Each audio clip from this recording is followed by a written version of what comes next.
Hi, and welcome to the course, Build Your First Web App here on Microsoft Virtual Academy. You might be here for one of many reasons. Maybe you have a great idea for an app that you want to build, but you have no idea where to start. Maybe you have some programming knowledge, but you've never done anything for the web. Or maybe you're just a lifelong learner who wants to pick up something new and learn what web development's all about. And if any of these things are true, then you've come to the right place. I'll be your instructor for this course, so let me start by introducing myself. My name is Bre'Ana Deen. I am a content developer for the Microsoft Learning team, where I create online courses like this one to teach computer science and prepare students for careers in software development. I love teaching computer science so much that I also volunteer teach at a high school here in Seattle before coming to work every day. And I've received my bachelor's in computer science from Georgia Tech. Go Jackets! And prior to joining my current team at Microsoft, I was a software engineer on the OneNote team. So I learned computer science in high school. That was my first introduction to it.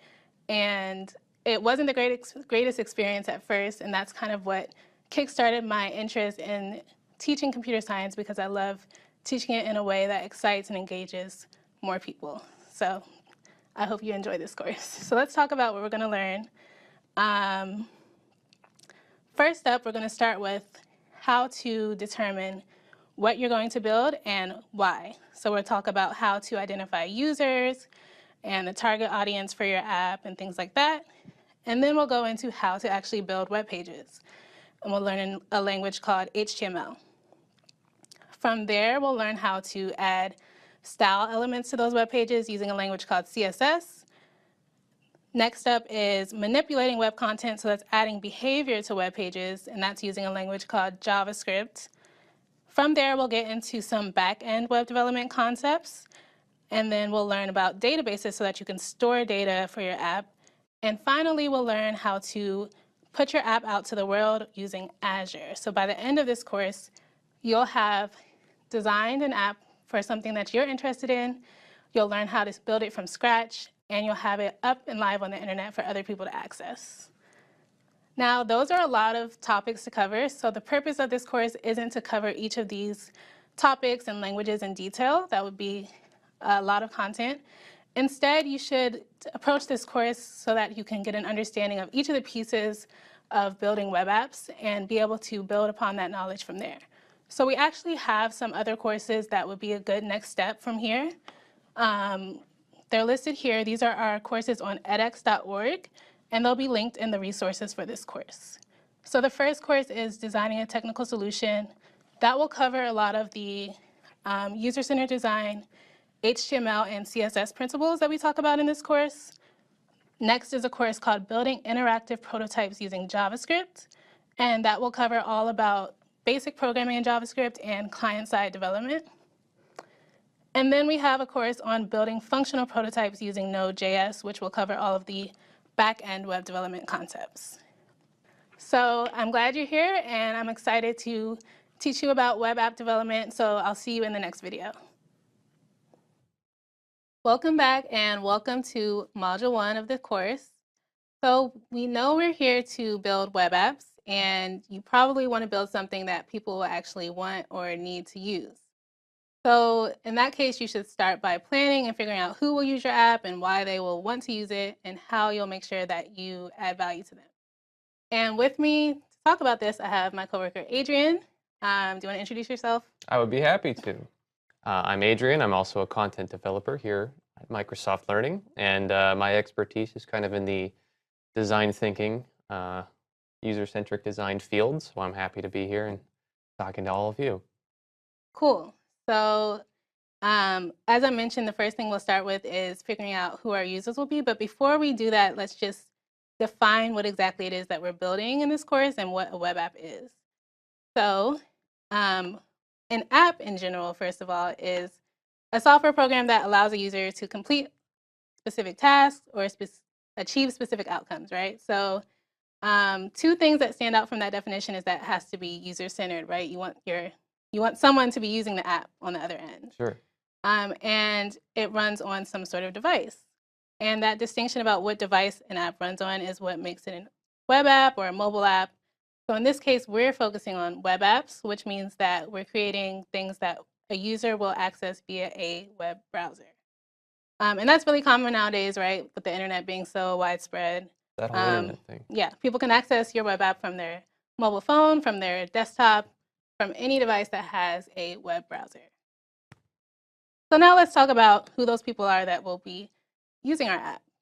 How would you describe user-centered design? Like, what's the foundation of that? There are two main principles. I think you know what they are because they're on your slide. But those two are user feedback and iteration. And these are two things, a yin and a yang, that can't exist without each other.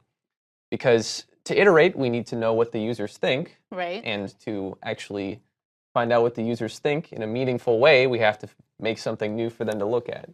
So it's user-centric design is a cycle between building something, showing it to the user, and then taking feedback and then improving upon your original design. Right. So you don't want to spend like a year building something in isolation and then show it to your users and see what they think, do you? No, it's all about rapid iteration, rapid prototyping, and most importantly, rapid failure. You have to sort of learn to embrace failure because every time that we fail, we learn something. And those discoveries can lead to the creation of a better user-centric app. Cool. So before we can build something to show them, we kind of need to figure out what they need, right? What we can build for them. Sure. So as we're designing and building software, you kind of want to create a user experience that it draws people to your app. And the foundation of that, as represented in this pyramid that you see here, is something that satisfies the needs of your users. So that's why we're going to start with user needs in this module and figure out, talk about how we can figure out who our users are and how we can address the things that would benefit them. So how do you figure out who your users are and what their needs are? What are some ways that we can talk to our users and figure those things out?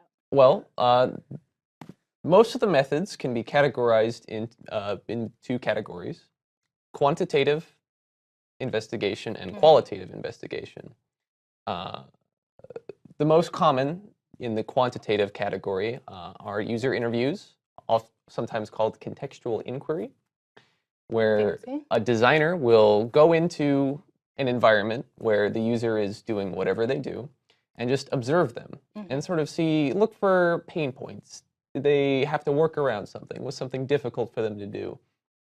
And that'll inform our decision on how to pick a problem that we want to solve, really, because that's what this kind of comes down to. Yeah, and I think some people don't realize that they can simply go to where those people are and talk to them and observe them. People think that we have to do these high-level, research methods when really it's all about the user, so you really want to be with them as much as you can, right?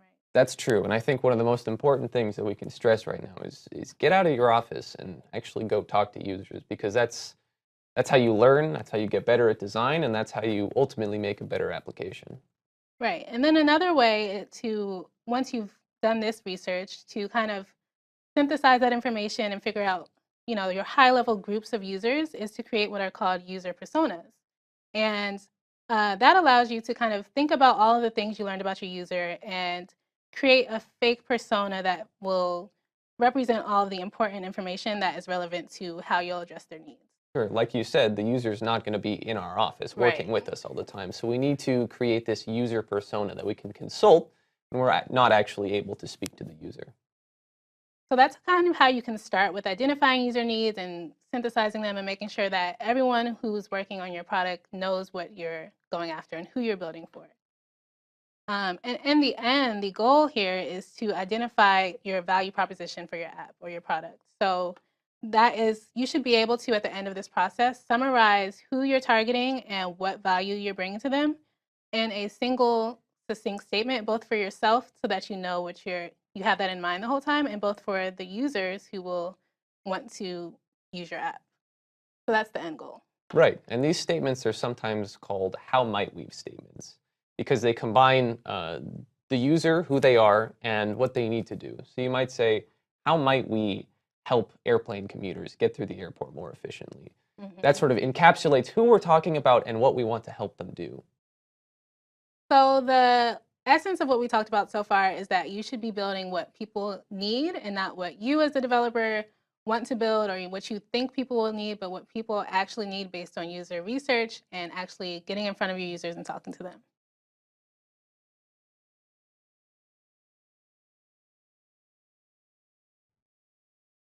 Hey everybody, I'm Ian Mikitzel. I'm a product manager on the OneNote team at Microsoft. I studied usability design at the Rochester Institute of Technology in Rochester, New York, and I've been at Microsoft for 6 years. And I'm William Devereaux. I'm also a product manager on the OneNote team, and I went to school at California State University, Sacramento, where I studied computer science. Now I've been on the OneNote team for about 3 years, where I lead all of our Windows apps. Ian, can you tell me a little bit more about what it means to be a product manager? What do you do? That's a really good question. Product managers are essentially CEOs of the product. And so that means we wear a lot of different hats and we do a lot of different things. But overall, we need to determine things like the product strategy, what we should build and how we should go about it. We need to think about things like the roadmap and prioritization of features within that roadmap and determining what we build. So those are some of the things that we do as product managers.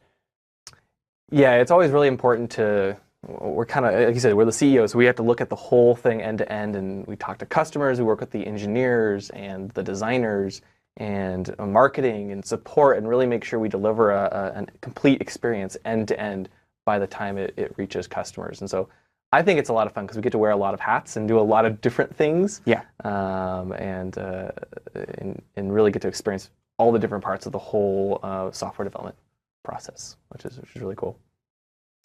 One of the big aspects of our role is customer engagement. This has been a huge area of focus for the OneNote team in the last year and a half or so. Definitely. And so, do you want to tell some of the unique things we've been doing that we didn't do it previously, and now I think it's really helped the team a lot. I don't know if you have anything to share. So some of the things that we've done since turning into a more customer-centric, focused product is really getting out in the real world and understanding what our customers want and need. And we do that both through the real world, like going to, for example, for OneNote, we're focused on education, so we go out to schools and we do a lot of customer visits in person.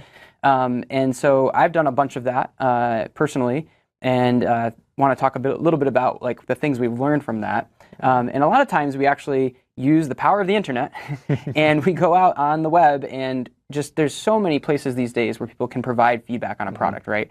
So there's things like YouTube, there's things like Reddit, there's so many online communities that you can go to. Store reviews. Store reviews, App Store reviews is another big one. And so I know you've done a lot of that as well, and looking at the totality of the feedback and figuring out what we should do based on it. Yeah, we get a massive volume of feedback. It can be overwhelming at times, yes. But it's good. We like hearing from the customers and talking with them. And I think as you said, we'll be online all the time, looking through the forums, reading reviews of the product. There was a time right after we shipped our Windows 10 app where we knew there were a couple features that we didn't quite have yet that we wanted to get added. And our users knew this too. Our users also noticed it, and so. I think over a 2 or 3 month period, I responded to every single review that someone left us in the Windows Store. Yeah. And every single one. I reached out to them and said, hey, thanks for using our app.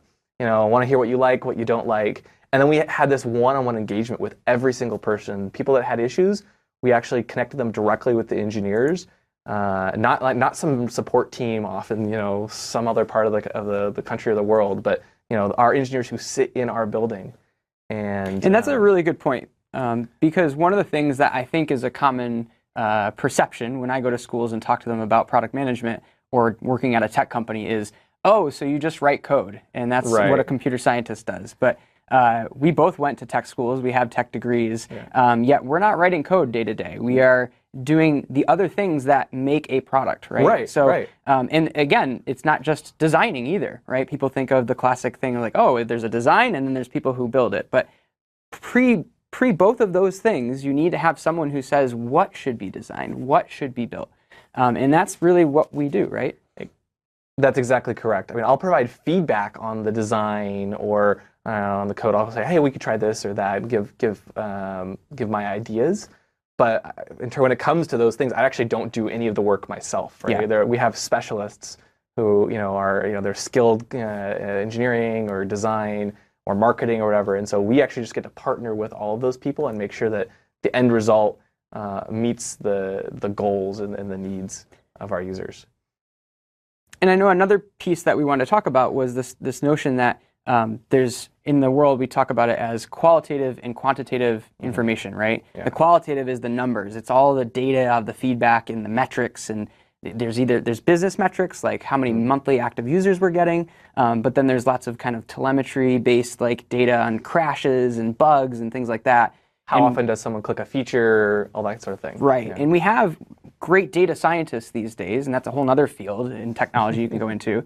But as product managers, we kind of sit on the other side of the fence, and we really focus on kind of, I would say, the qualitative, the kind of art of it, right? If there's a science half to it, there's an art side of it.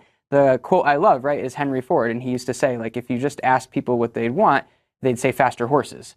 But they didn't know that a car could exist. Right. And so what I was going to mention was when you went through all that feedback, part of your job, I think, was to actually prioritize and figure out what should we do with all this feedback. It's not just about answering everybody individually, but it's about kind of correlating all of that together to mean something, right? To figure out what the plan should be. You're 100% correct. I mean, a lot of times people will say, I want feature X. And you could just go build it, but that's it doesn't scale. It doesn't scale, and it's not always what they want as well. And so what you really have to do is think about, okay, so what was the intent of the user? What are they trying to do and that they're struggling with? And sometimes it is exactly what they wanted, right? For example, if they want to be able to highlight text, maybe a text highlighter is probably the right thing to do. But if maybe they're having issues with constantly bumping something in the interface, instead of just fixing that particular issue, which is important to focus on, so you're not actually bumping the page list or something. Right. But maybe they want a special full screen mode where they can ink and without any distractions and have easy access to all the things they need, all the tools. And so it's really like thinking through and figuring out, okay, what do they actually want? And as you said, it's kind of an art. We definitely rely heavily on the science side as well, like the data, right? To tell, like, do people use a Git feature? If they don't use it at all, well, chances are we probably shouldn't, build it or something similar. And there's a lot of different things. I think we wanted to wrap up by telling a couple real examples or stories from our own experience of kind of how we took input from the real world as product managers and made it a reality, made a feature out of it, right? And so behind us, you actually see this is one of our Surface Hub products. It's an amazing large screen device, and it's running OneNote, our Windows 10 version of OneNote. And you'll see there's digital ink written on the screen, but one of the things that you see there is what we call rainbow ink. So the ink actually looks like the colors of the rainbow. And this was a super interesting project that I was able to lead, and it came out of doing those customer visits to a school. And I went into the school, and I asked the class, I said, if you could have ink do anything in the world, what would you want, right?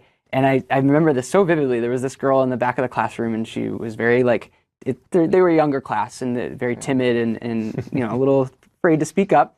But she raised her hand and she said, I think it would be cool if the ink looked like a rainbow.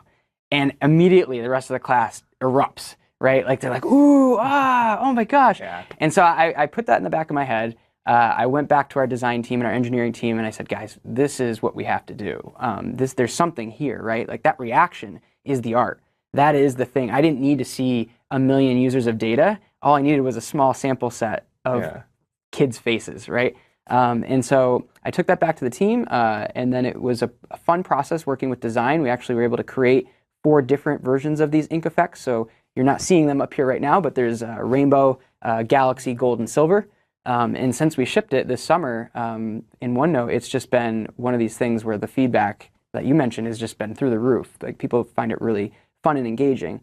And I like to tell this story mainly because it's a really good example of product management, both taking a small nugget of insight, but also I would say bucking the trend in a way, because this was something that was not on our radar for the product roadmap. And we were able to be agile and just be receptive to the information we got and actually change our course, and for the better, right? Like this produced a feature that was really valuable. But it was a fun story, and I like to share that with folks. So it's a good example. And I love that we were actually able to build this, because I mean, there were even some people who kind of doubted, is it really that important, Yes. on the team? But the feedback has been phenomenal. I forgot the one part of the story I love to tell, which is the first day we had the prototype of this. You're right. If you think of the boardroom setting where people are using OneNote for their meeting notes, there were some doubters about, would this make any sense? Why would you use rainbow ink? Right, right. And the first day we had a prototype, I walked into an executive meeting and I just handed the rainbow ink to one of our execs and didn't say anything. I just gave him the pen and saw him start writing with it in the middle of the meeting, and his face went from this to this. And it was the only thing I needed to see, right? It was the best reaction. So exactly. And even we go to conferences all the time and talk to customers, teachers, students, all sorts of our users. And this is consistently one of those features. Just their eyes light up when they see it demoed, and it's so much fun. It's a demo pleaser. It really is. Yeah. But it also works in the real. It's not just like a flashy thing on the screen.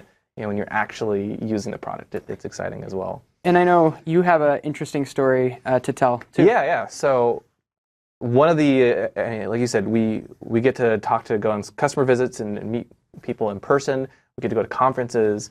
But sometimes, especially if you're still in school or something and you're working on a project, you can't necessarily go out and meet people. It's a little bit harder. You might be able to go to a coffee shop and talk to people and maybe show them something, but it can be a bit harder. But you can still do it from the comfort of your own home by engaging with users online. And we kind of talked about this a little bit earlier, where the whole team actually engages with customers and provides support directly to them, which is fairly uncommon, I would say, where you actually have the people who actually build the product working on it.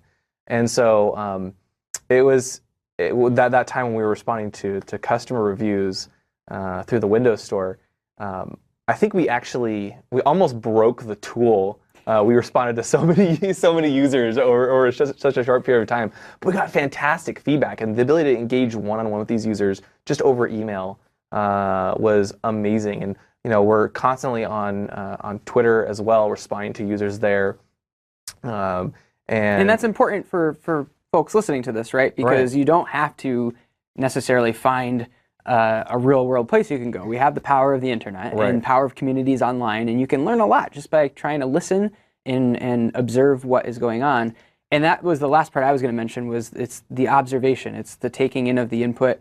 Don't necessarily take every word exactly what they say, but be able to listen to what's being said and interpret what that might mean if you're designing a product. Exactly, because it's definitely difficult you have to take all these different sources, all these different inputs, and then when you're done, actually prioritize a list and figure out, okay, now what do I actually need to go build?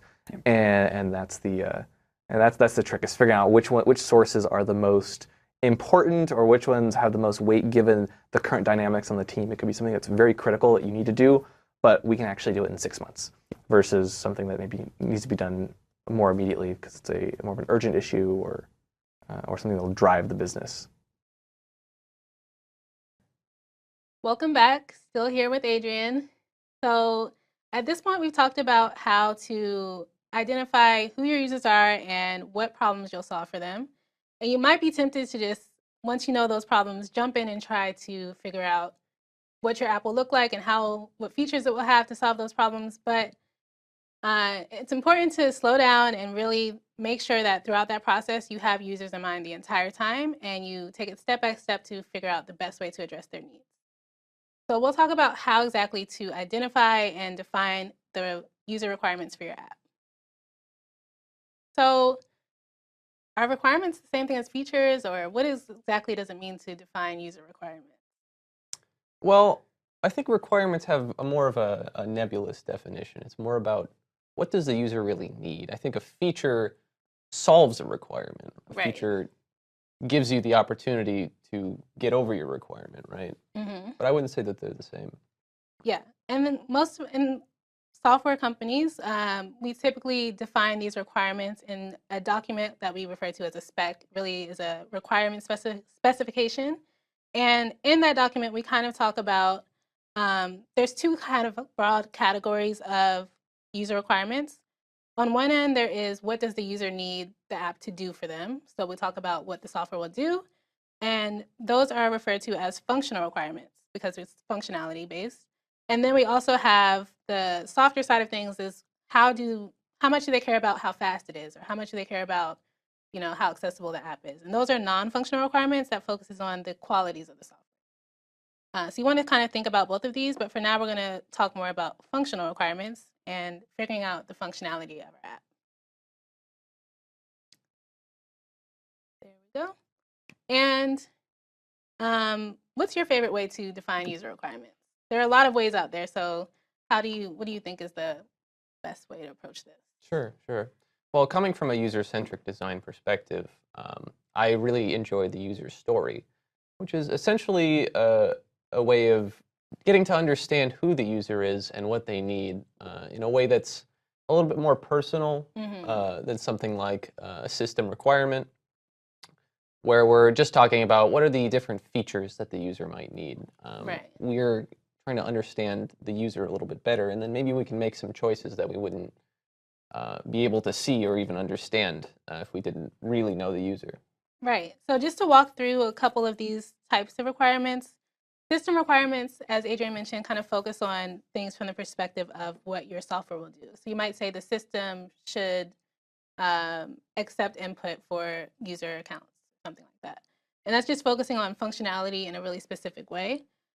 Use cases are pretty thorough, and you kind of break down how a user will encounter a certain scenario with your app, what will happen throughout that scenario, and what the outcome should be. So the good thing about use cases is that they lend well to the development phase because everything is pretty well laid out. Sure. But I also prefer user stories because they won't change as much. You know what the user wants pretty much, and you're focusing on what they want as an outcome and not necessarily how you're going to address that. So an example might be what kind of app could we talk about? Like as a student, I want to buy and sell textbooks.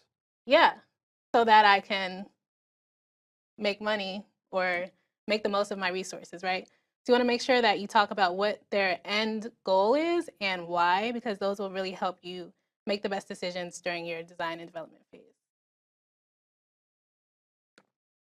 And the end goal here is or the thing to keep in mind is that users don't always know what they want. So you can't just take everything a user says for face value when you're in your research and interviewing phase, because as we kind of talked about, users know the outcome that they want, but they don't necessarily know all that's possible for how you can address that. So in the next video, you'll hear more about how you can kind of interpret user needs based on what users tell you, and you'll hear from product managers at Microsoft who do this on a regular basis. So one of the most critical things that we have to figure out all the time is when somebody tells you something, do they actually mean that, or do they really want something else? Right.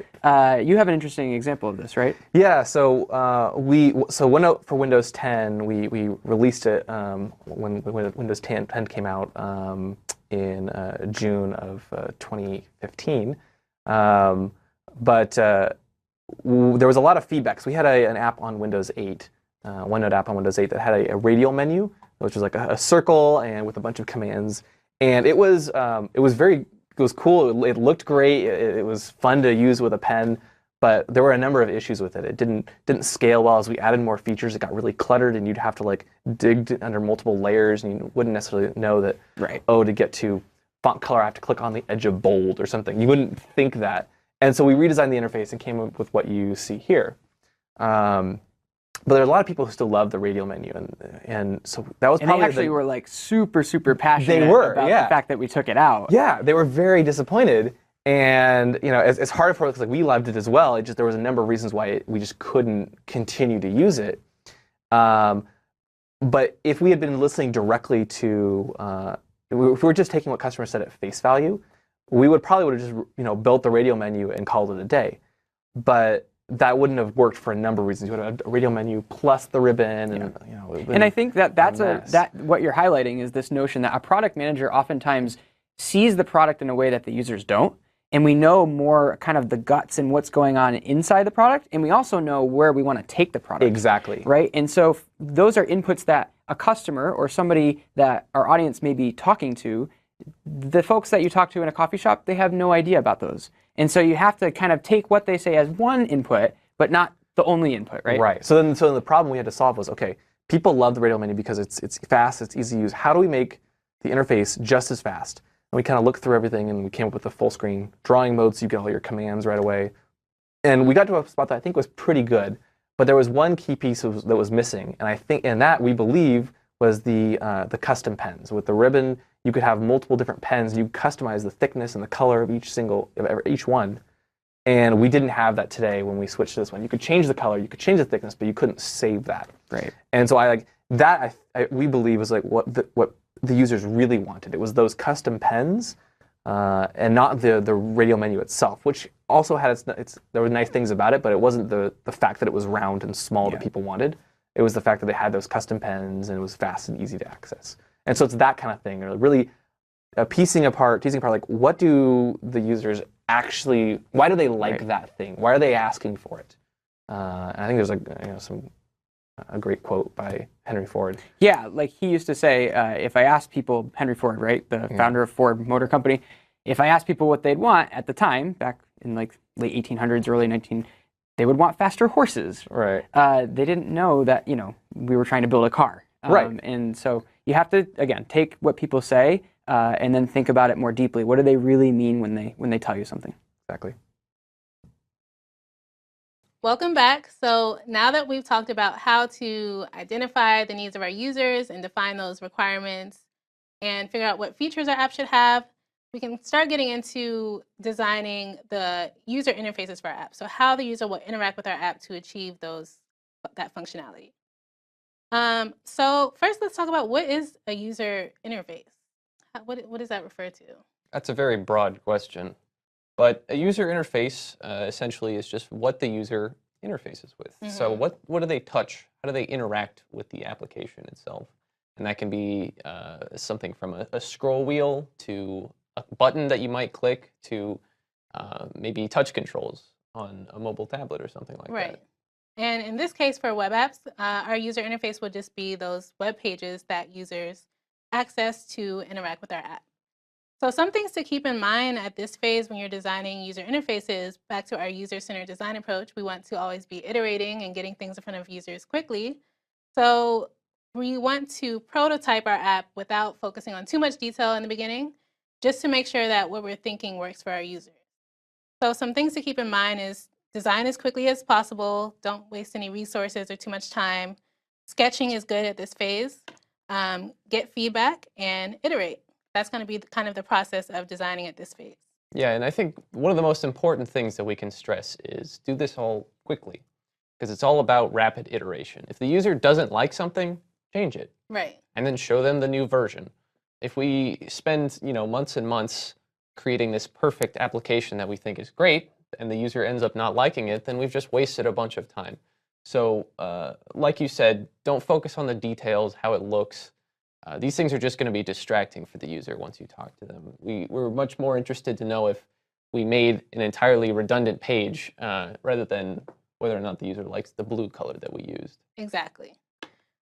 So with that in mind, the thing that is most important to identify first are the things that everything else will be built on top of. And that's kind of the core functionality that your app will have and how users will interact with that. So with web apps, we kind of want to keep in mind that users will be performing actions with information, right? They will be inputting things, viewing data, modifying and deleting things. So you want to think about which of those operations your app will emphasize and how you can support those operations with your app. And from there, you can start designing the layout at a high level to support all of that functionality. And then at that point, you can add the finishing touches on top with color and style and all of those visual details. So one way to start with that interaction is by doing what's called interaction design. You identify what requirements your app will support, you figure out what visual components and layouts can support those features, and then you can just sketch out a high-level visual to depict that interaction. So let's look at an example of how this will look with Adrian. Sure. So let's say, for example, that I want to create an email application. Fairly simple. I would assume that everyone knows how that works. Essentially, you can receive emails, you can view your emails, you can send them out. Maybe there's some other features, but let's just focus on the simple ones as of right now. So typically, you want to start with a landing page or your home page. So we'll start out with a simple rectangle that represents our home page. And maybe on this home page there is an inbox button, and there's a compose email button, and there's a check your drafts folder. So there's a bunch of different buttons that will take us to different pages. So let's say, for example, we have an inbox button over here, and that'll take us to the inbox page. So you can kind of see generally what we're doing here is mapping out the style and the structure of our application by representing each page with its own little box. So let's see. We also want to have a compose email button. So from the front page, maybe the button is down here, and it'll take you to the compose email page. So now we have our inbox, and we have our compose email page. But sometimes if you need to respond to an email, there'll be a reply button in your inbox page, right? So interestingly, a reply is just composing an email. So we'll see, maybe we have a reply button here, and that'll take us all the way down to our compose email page. And you can sort of see that as you get more and more into the details of how your design will look, you can start seeing that these maps will get a little bit more complicated as you go on. But keeping it simple with just boxes and maybe some very rudimentary button icons, you will be able to create something and see how it looks and keep it simple without actually going into huge amounts of detail. Right, and this is pretty easy. You see how quickly you were able to do that. It's a good starting point once you've identified like what user needs you're addressing and the features that you want to support in your app. This is a quick and easy exercise, and as Adrian mentioned, that's what we want at this phase. So from here, though, we can start to fill in. Once we've gotten this in front of users and other stakeholders and tweaked it as necessary, then we can start to fill in what each of these pages will look like and talk about the layout of those interfaces. And we can do that with what's called wireframes. So a wireframe, just going back to the user-centered design approach, these should be low cost, low fidelity, meaning they don't need to represent like how the app will look in its final phase. They really focus just on using lines and boxes to depict the high-level visual elements, and we don't include any color in wireframes usually. So the goal here is just to quickly sketch out what the visual components for your app might look like. So we'll continue with this email example, and let's look at what a wireframe for this could look like. Sure. So the difference, I would say, between a wireframe and just the interaction design is that our wireframe is going to have a little bit more detail. For example, we're going to see where on the page exactly should this button be, because stuff like that is important to know early on, because the entire structure of our web application might be changed by how the user uses it. So right, we want to figure out those structural components before figuring out early on, as early as possible. So we'll start with a little bit more of a detailed landing page here. We'll just call our email client InLook. Perfect. Very creative, I know. And in this page, let's just say we want to keep it very simple. The user has 3 options. So here's a big button in the middle that takes you to your inbox. And we'll have another one for composing. And a final one, let's just say to view the deleted items, the emails that we've put in the trash can. So we have our 3 buttons, and now we need to map out what the other pages are going to look like. So in the same way as earlier, let's just use the inbox as an example. That'll take you to another page. And maybe your inbox looks a little bit more like a conventional email. This landing page isn't really something you'd see in a lot of different ones. But we'll have maybe a bar at the top that'll tell you some information about your inbox, how much mail you have, maybe a nice picture, keep it visually interesting. And after that, we'll have a series of emails in a list-like format. So we'll just, we don't actually have to fill these out with too much detail. They have all the different words and stuff in them, but we'll just say, here's the subject line, here's who it's from, and here's a button on how to view it. So we have, our inbox page all sorted out. That looks great.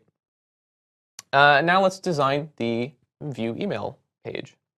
So this view button will take you down here to this view email page, and we want to decide how this is going to look. We want it to look clean and easy to understand. And the best way to do that is just to workshop some different ideas for the layout and then show them to users, see how they think. So we'll just start this out. Maybe at the top we'll say, who's this from? So we'll say, this is from my coworker Bree. Maybe have a little picture of her. And we'll have a subject line, and down here will be a box containing the text content of the email.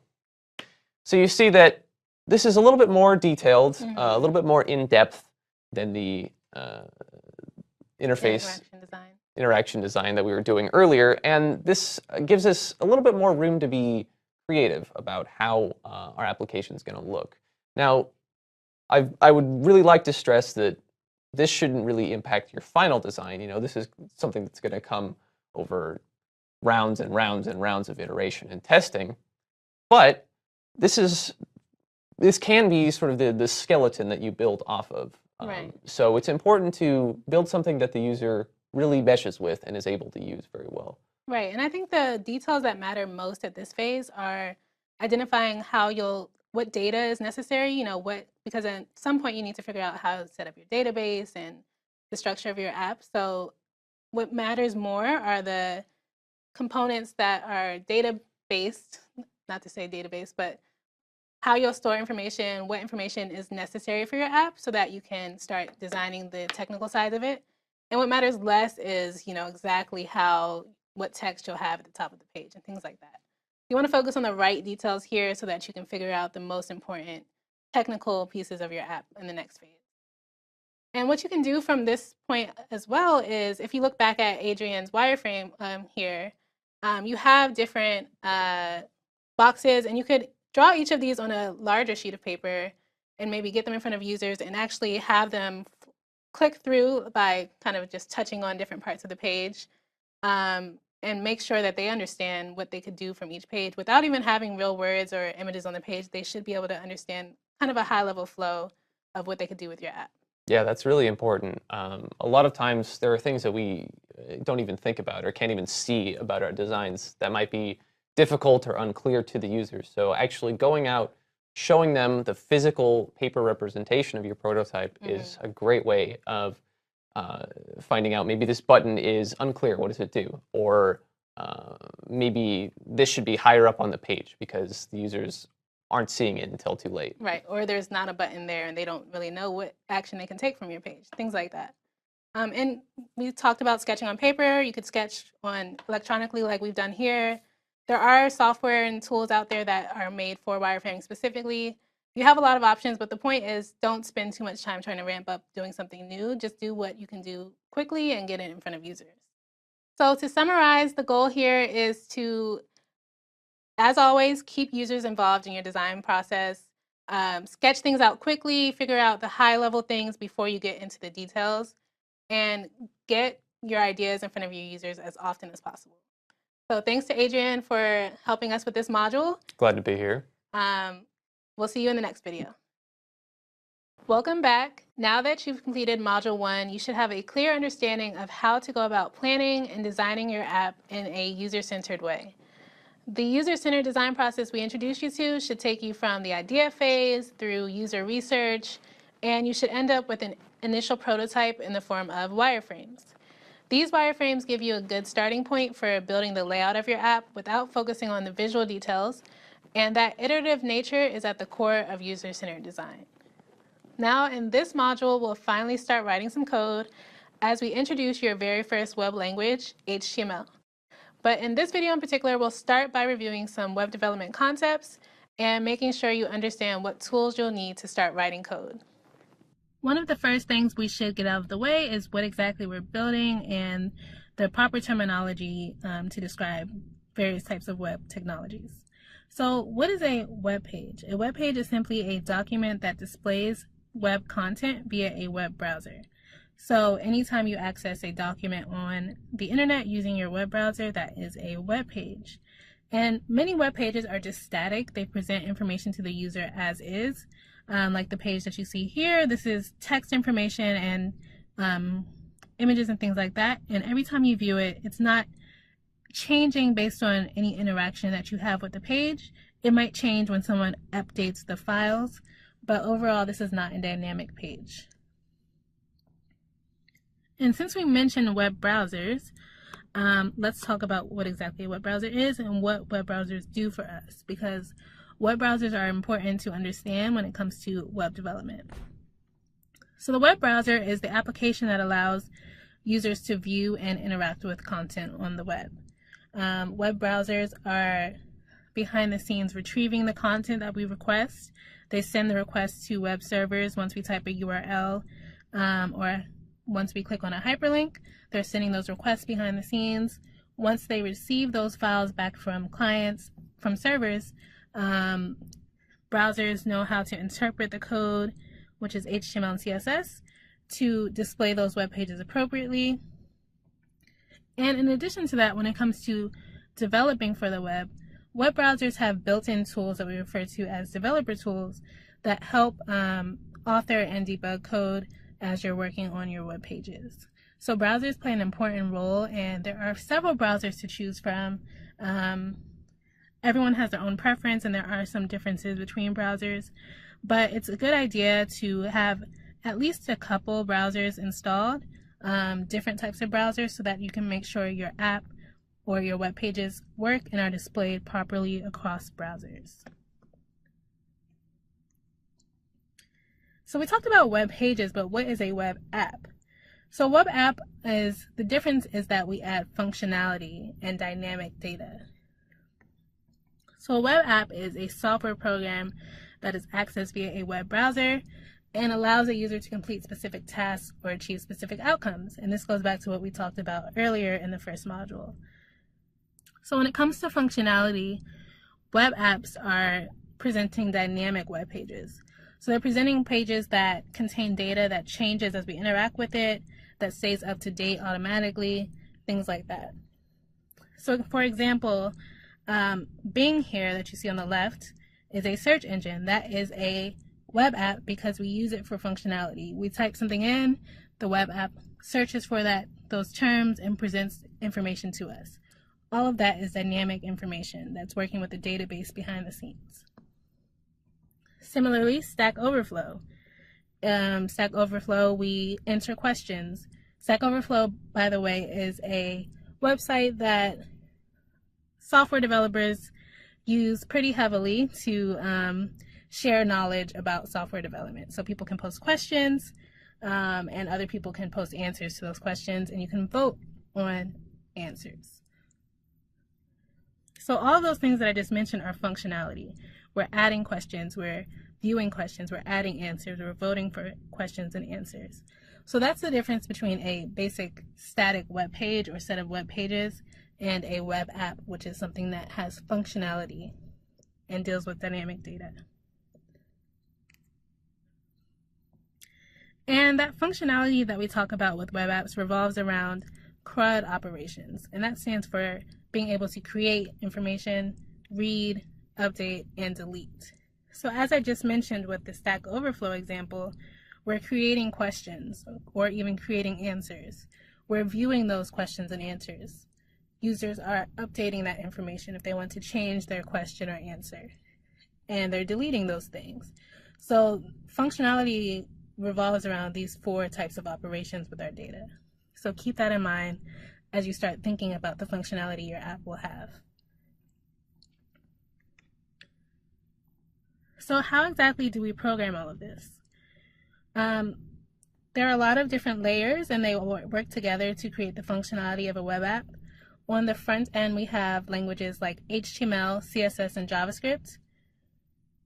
HTML is responsible for defining the content of your web page. So that's the first language we'll learn. And for that, we were just marking up the contents of our page and creating that basic structure of our documents. Then we add CSS on top of that, and that lets us style and control the layout and presentation of our web pages. Then we can use JavaScript to create scripts that control the behavior of these web pages. So all of these languages work together, but they rely on the HTML to create the content, and then CSS and JavaScript modify that content for style and behavior purposes.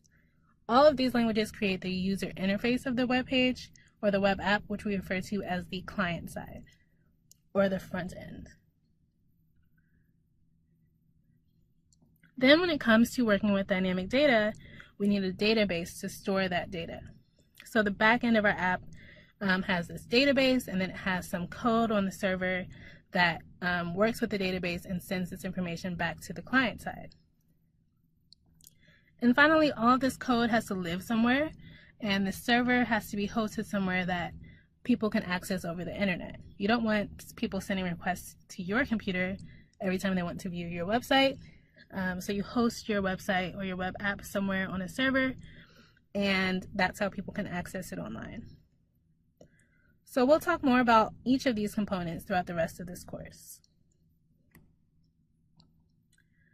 When it comes to writing our code, all of the code we write in this course will be written in a code editor in my demos. You could write code in a basic text editor, but you should think about it like writing a paper or a document.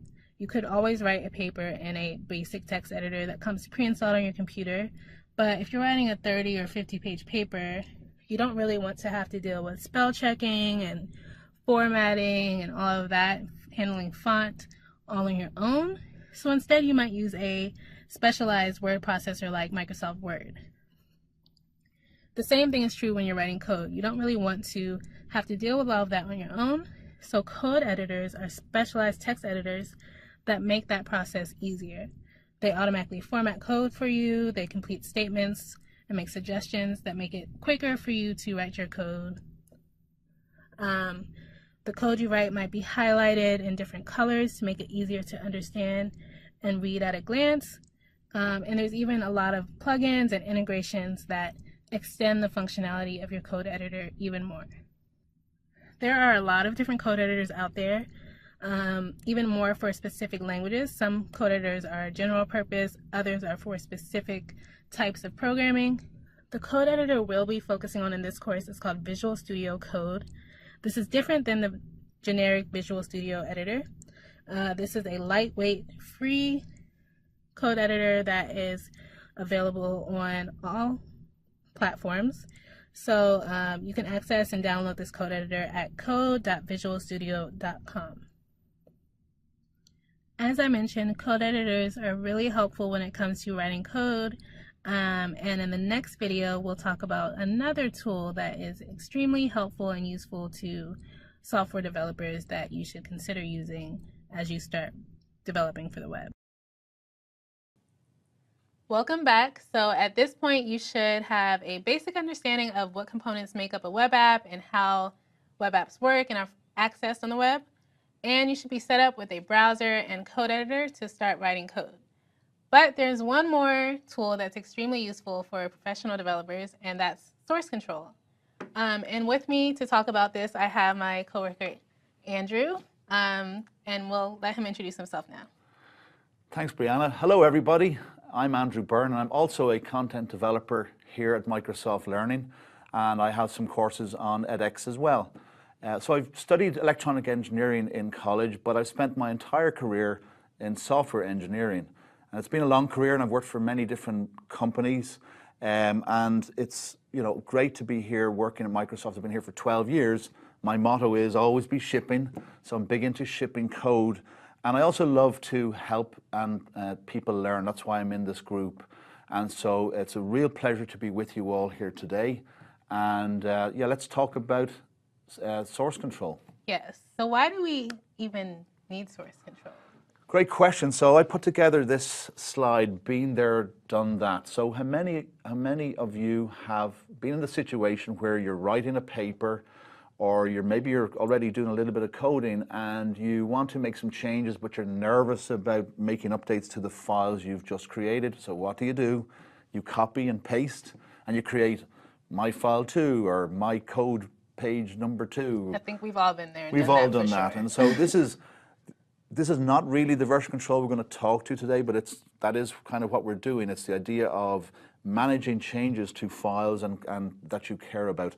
I'll give you another example. If we switch over to my machine and I'll open up my browser, and if we go to a site on my machine, let's say we go to Wikipedia,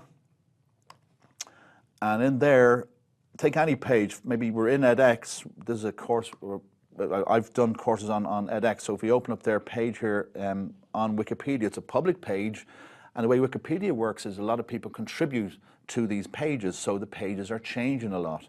And over here on a tab you see View History, and when you look at View History on these pages, you see that there's an awful lot of changes have been made to this particular page. The revision history talks about who did what to the page. So that's just another example of version control. And so it's all around us. And when you're building code, when you're writing code, it's very important for you to understand that when you make changes, why you made those changes, and be able to go back and forwards to code changes that you made, so that you can, maybe change direction in your code. And so that's what version control and version control helps you do along the way. And I think going back to your Wikipedia example, it's a thing to point out is that since so many different people are collaborating on the same code base, or text base, maybe if someone makes a mistake and puts something that's completely inaccurate, if we didn't have that version control system, you would have to just manually go and figure out what they changed. That's exactly right. This lets you quickly roll back. So let's take a look at what we're talking about when we mean version control systems in this course. So this is something that most developers use, right? Yeah. And like we talked about, the most fundamental thing is that version control systems allow you to keep track of versions of your code or any type of set of files over time. That's correct. And again, bringing it back to the developer space, the majority of developers in a recent Stack Overflow survey all claimed that they check in code multiple times a day. And so what is this check-in process they speak of? Well, that's source control.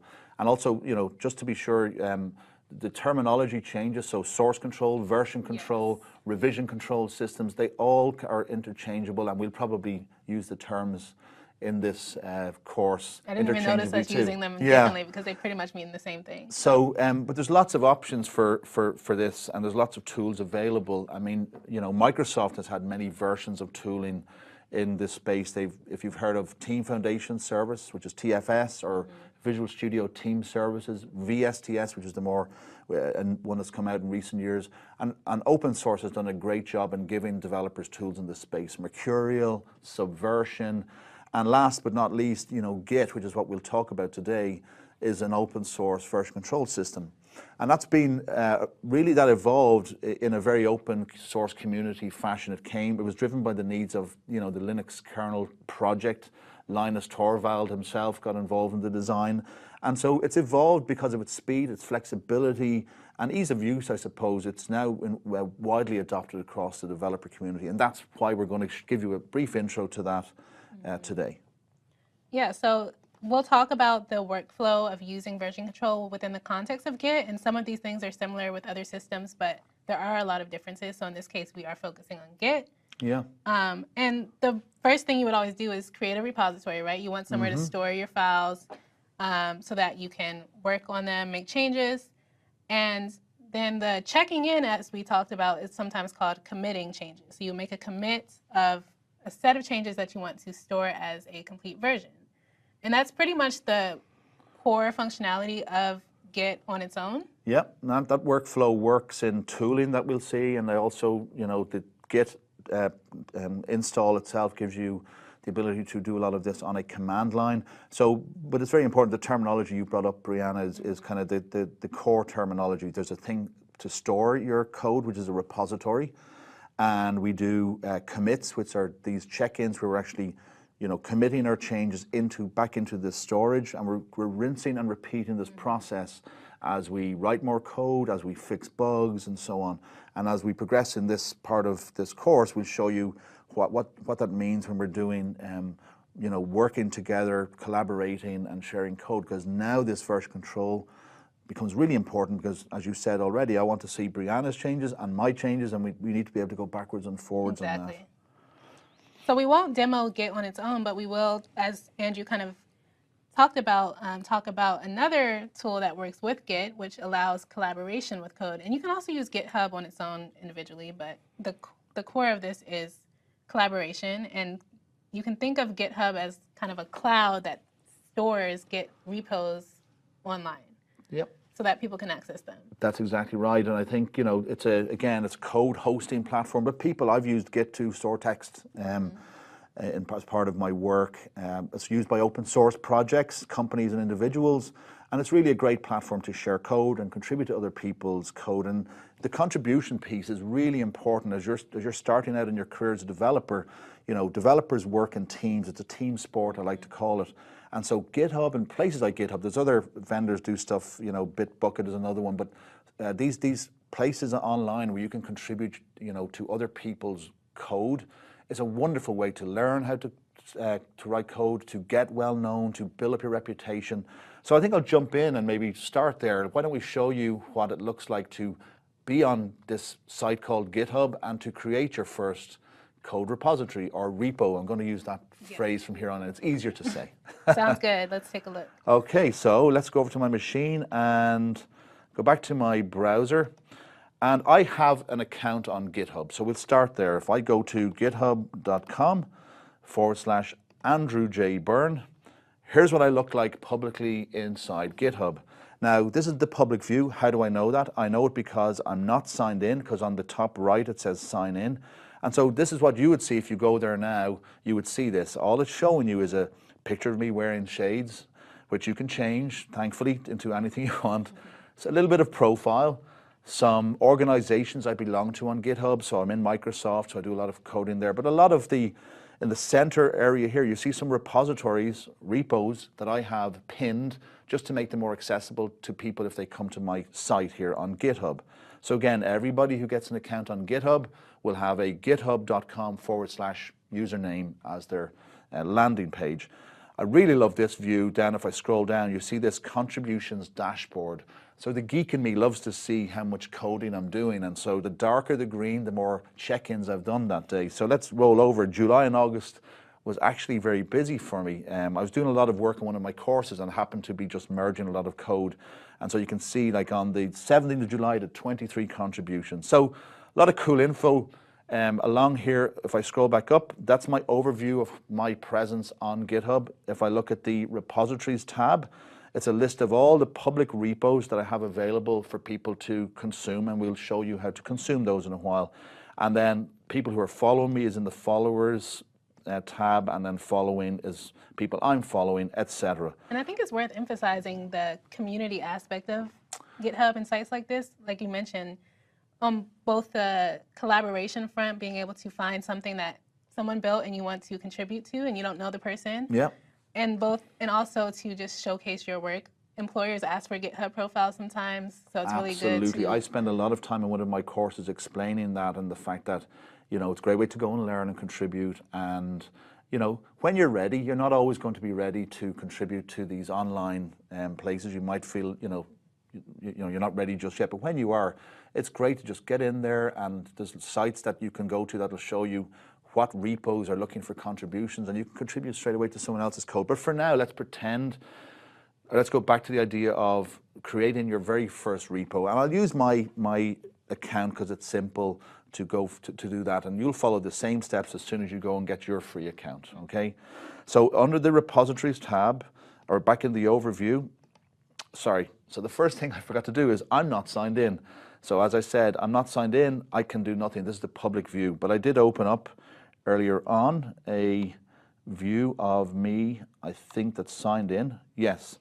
So just to save some time, I don't want to take out my phone and do authentication and all that stuff. I've just logged in already, and here I am, and my little profile picture is up here in the top right.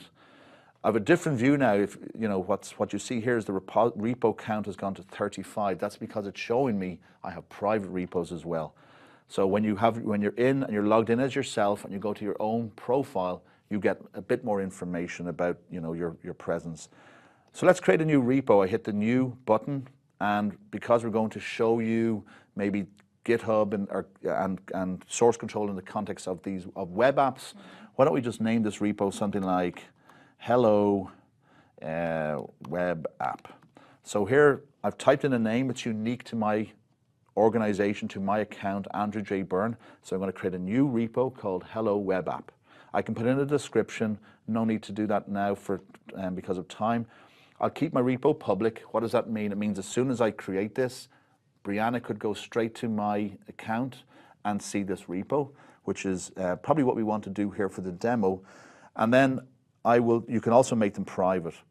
You can initialize the repo with a README. A README is just a text file and very handy. Everybody expects when they walk up to a repo, especially a code repo, that it has a README file, because it's there. They'll seek first some information. They'll go there to see what the developer has said about what's in this repo. So it's useful. This is where you put useful information. So I'll initialize and have GitHub create a README for me.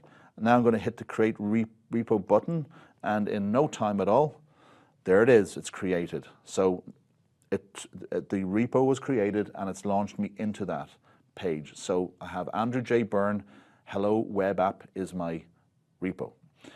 Here we are in the default view for the repo. It's because I've only got one file opened, it's shown me by default that file opened, which is readme.md. And the contents of that file is just Hello Web App. So I have one file.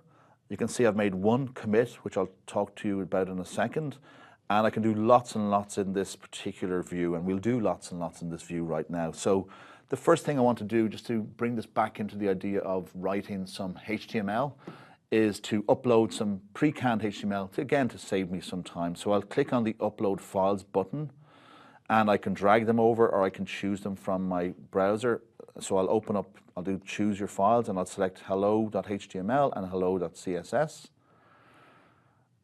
Now it's early in the course. We've gone through some very early stuff for you, and we haven't delved into what HTML is in detail or CSS. Don't worry about that. This is just a demo. I'm uploading files. I could have uploaded hello.txt, and it would have been a text file that I would have uploaded. Here I've put those two files in, and I'm going to commit those changes again into the repo. Commit is me saying basically, yep, I'm ready to store those in my repo. I'll commit those changes using the big green button. And once I do that, it's processing my files, which means it's uploading them into my repo, and the view changes and updates to show me these two files. So now in my list, I have a README, I have hello.html, I have hello style.css, and if I click on one of those files like hello.html, we see, voila, we see a little bit of HTML code. So the next thing I'd like to do is let's take that down onto a machine so that we can run or preview this HTML so you can see what this is actually doing. I think if you're anyway familiar with HTML, you know exactly what this piece of HTML is going to do. So, and also right now, I'll just, before you make any more changes, to be a good team player, join your repo. So I've navigated to your GitHub page, and now I see your Hello Web App uploaded 34 seconds ago. Top. Okay, cool. Yeah.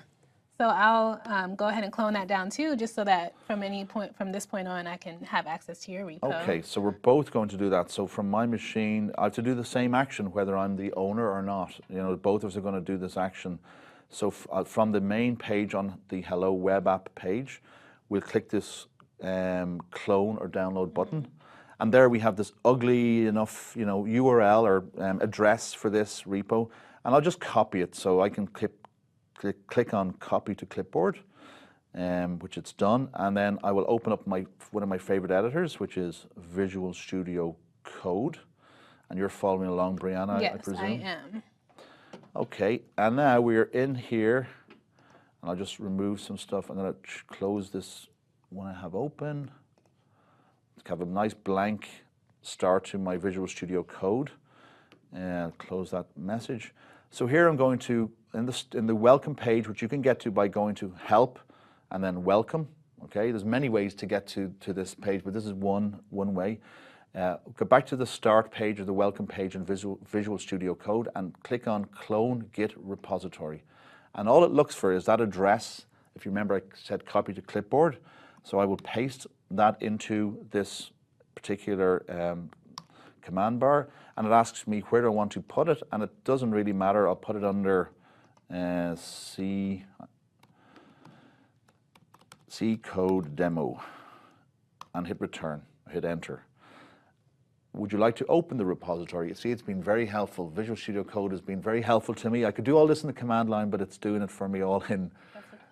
That's what code editors are for. So I have this big open repository button. I will click on that, and it launches what I downloaded, or what I cloned. Clone is another word, I suppose, for download, although there is a linkage back to the original. But think of it as just the files are now come down locally, and they're in my Visual Studio Code.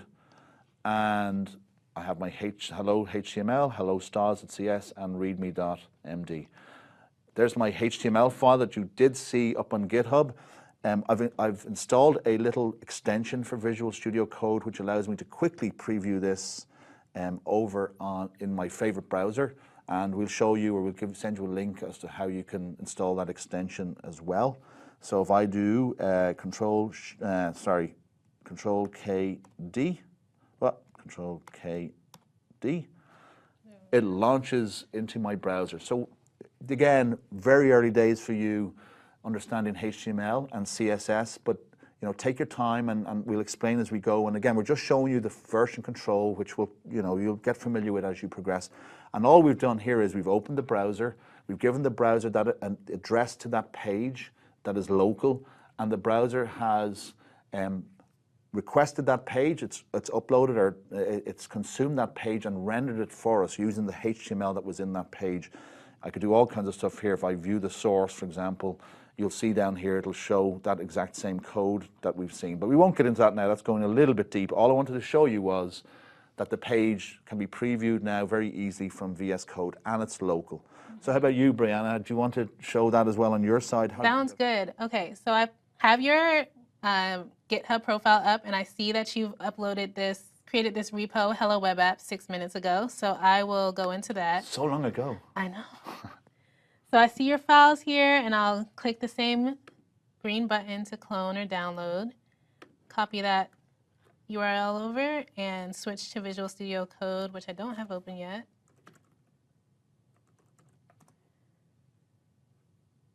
I have Visual Studio Code open, and I'm on the welcome screen, so I'll use this clone git repository prompt, paste that URL that I copied from Andrew's profile, and I'll save it in this folder. And it's asking me if I want to open the repository, which I will do. So now I see those same files that Andrew created, and I also have the plugin installed to preview, so I'm just going to use that shortcut to open this in my browser. And we see the exact same. Great. web Yeah. app. And so there you go. Like what we have so far, what we've demoed to you today is there's a thing called a repo. There's a place called GitHub. We store these there and other places. That's one of the places we can do it, but that's good for examples. I created some text files, which is a HTML file, which is going to be used in our web apps, and then cloned. So the term clone is when you take that online repo and you bring it locally, and they're interconnected. I'm going to show you that next, but I've basically cloned the repo, and Bre'Ana was able to do the exact same thing, even though pretend we don't know each other. She just found that cool repo online and liked it and started to look at the code, and that's what sharing is all about. There's no blockage. Once the repo is public, anybody can take the code and use it. So here we are, and the next thing I'll probably show you is what happens if I make a change. So I prefer a much more personal touch. So this says hello world, but I'd like it to actually say hello Andrew, because that would be nice. Yeah. So I'm going to go back into my machine, and here I am still in the code. I'm in the hello.html page, and again, we're going to cover all this HTML in detail later on in this course. For now, just focus on the text that you see in front of you, which is hello world, and all you need to know is that little tags that it's between, tell it to display or render at a particular size inside the web browser. So I'll just change that to say hello Andrew. Actually, I'm going to say hello, Bre'Ana. How nice. How about that?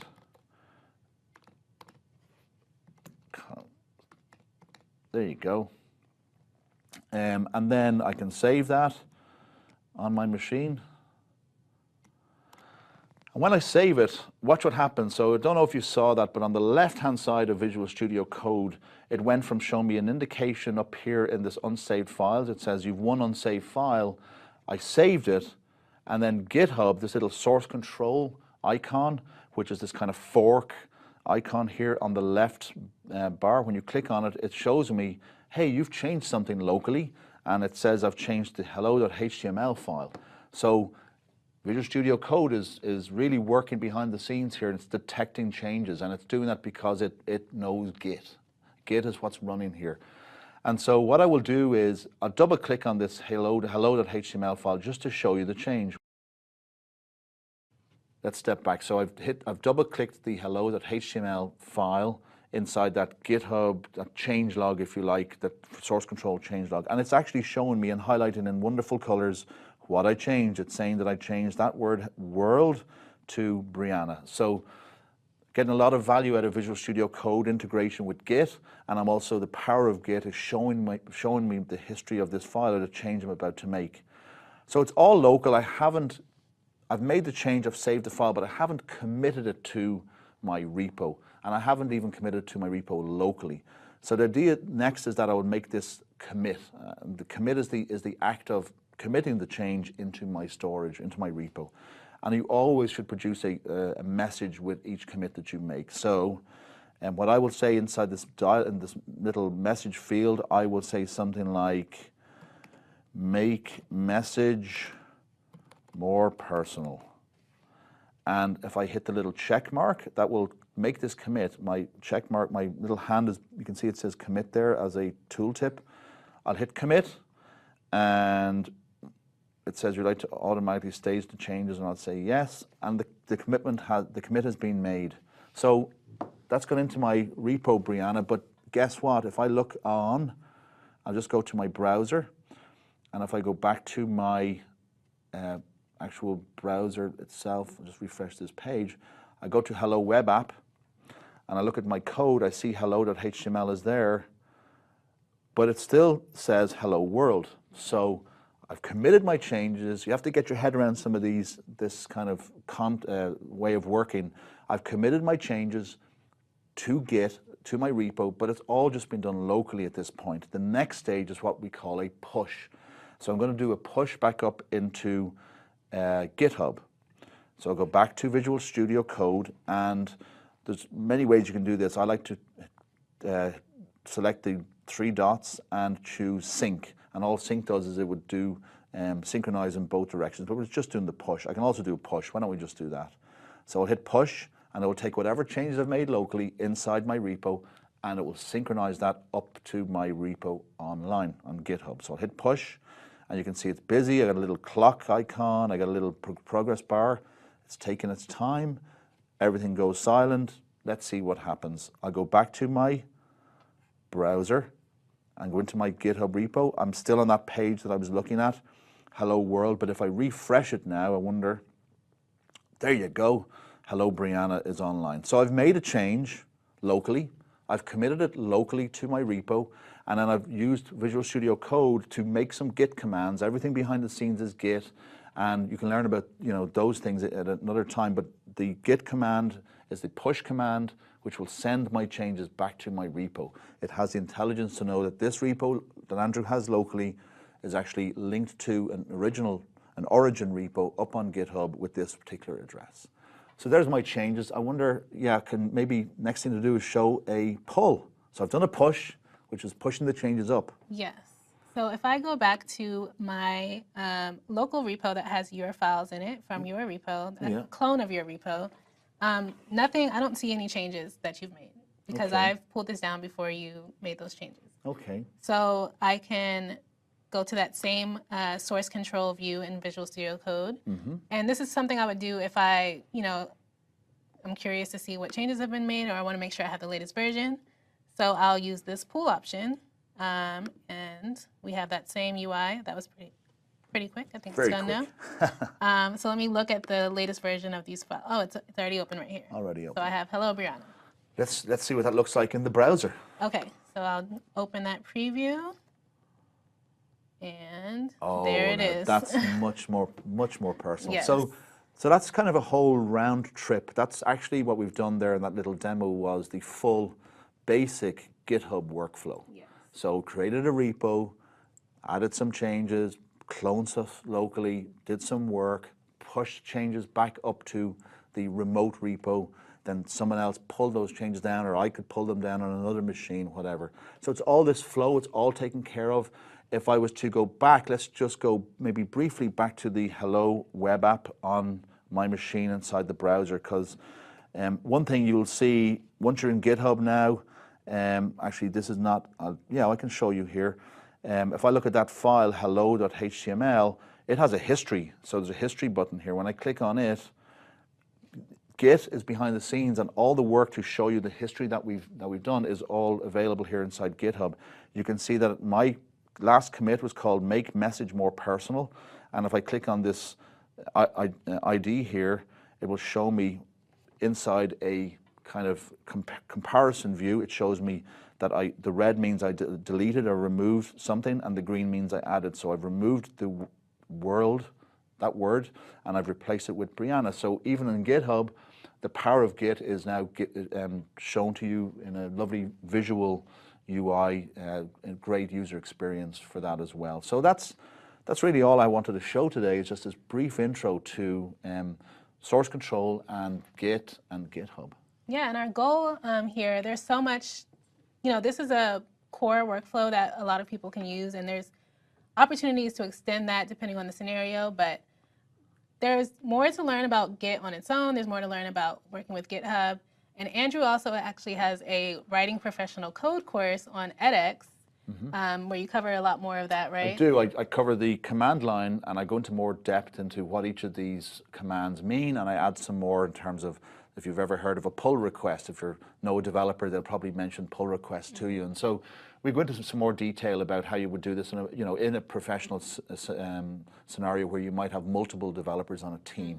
And so we go into that more. It's called Writing Professional Code, and it's on edX, and we'll probably show a link at some point. Yes, I'll link it in the course resources here.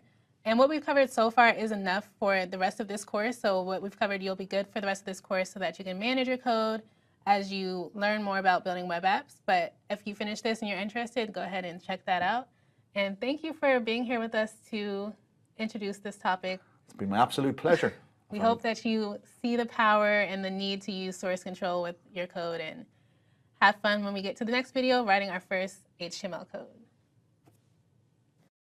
So I'm sure at this point you're ready to finally get into some code, and that's what we're going to do in this video. We talked about the components of web applications, and now we'll get started with the first language we'll need to build web apps, which is HTML. So let's talk about what HTML is and what it's used for. HTML stands for Hypertext Markup Language. And there are a couple of things we can take away from that acronym. Probably the most important is what type of language HTML is. So being a markup language means that we're not really doing anything new with HTML. We're not creating any sort of action or behavior. We're really labeling content that we have for our web pages and giving it more meaning and describing it. So markup languages are used to mark up or annotate or label things. And with HTML, we use what we call tags to mark up the contents of our page. And the reason that's important is because tools like browsers, search engines, or screen readers and other types of third-party tools need to be able to look at the content of our page and understand what's on it and how to use that content. So headings are important, images are important. Everything on our page is interpreted in a slightly different way, and HTML allows us to describe those different types of content. And in the case of browsers use that information to actually display our web pages properly.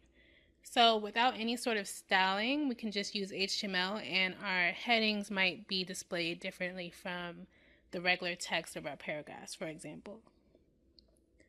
And just to make sure I explain the full acronym, the other word we haven't talked about is the word hypertext. That might sound familiar from the acronym HTTP, which is the language that web servers use to communicate with clients. That stands for Hypertext Transfer Protocol. Hypertext is an integral part of how we use the World Wide Web. So these documents, the web pages, are hypertext documents. They're HTML documents. And hypertext just refers to a document that contains links directly to other documents. So when you go to a website, you expect to be able to click on a link and access something that's related and be taken directly to that web page without doing anything fancy or complex. So HTML allows us to create hypertext documents. So let's take a look at how we use HTML to build our web pages.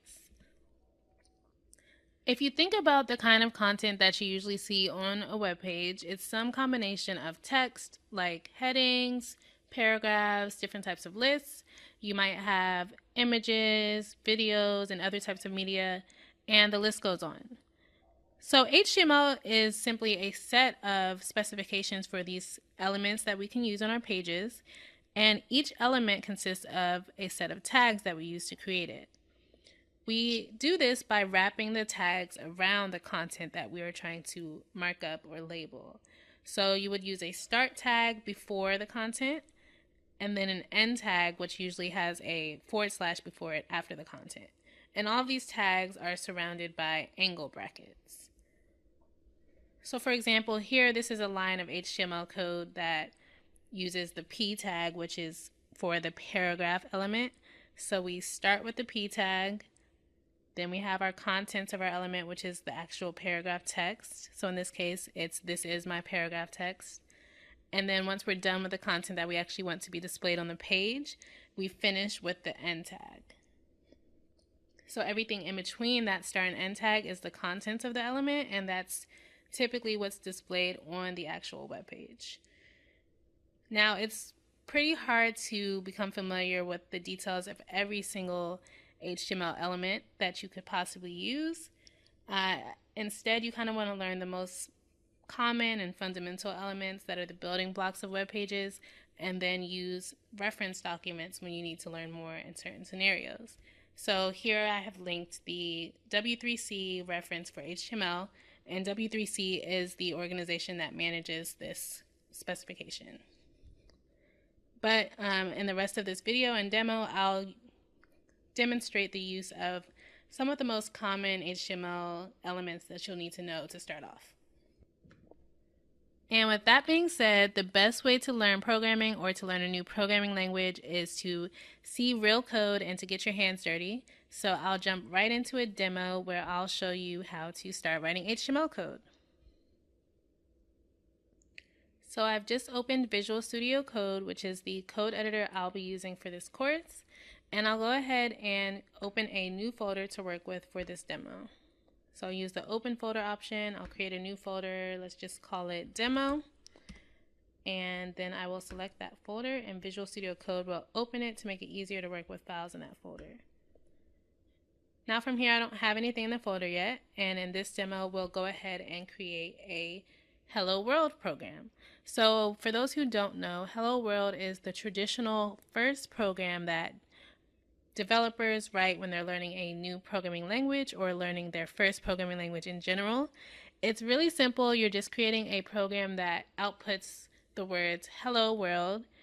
And because it's so simple, it's a great program to start with for every language you learn, because believe it or not, it can be, the code for the hello world program can be pretty different between different types of programming languages. So doing this exercise really shows you the essence of a new language so that you can understand the basics and the syntax and things like that. So we're going to start with hello world and HTML. So the first thing I'll do is create an HTML file to write my code in. Visual Studio Code has these helpful icons here in the folder view. So I'll do the new file option, and then I'll type hello.html. and press enter. That will create a new file for me. And now I'll start writing my HTML code. You can see that Visual Studio Code now knows that this is an HTML file. HTML files always need the .html extension.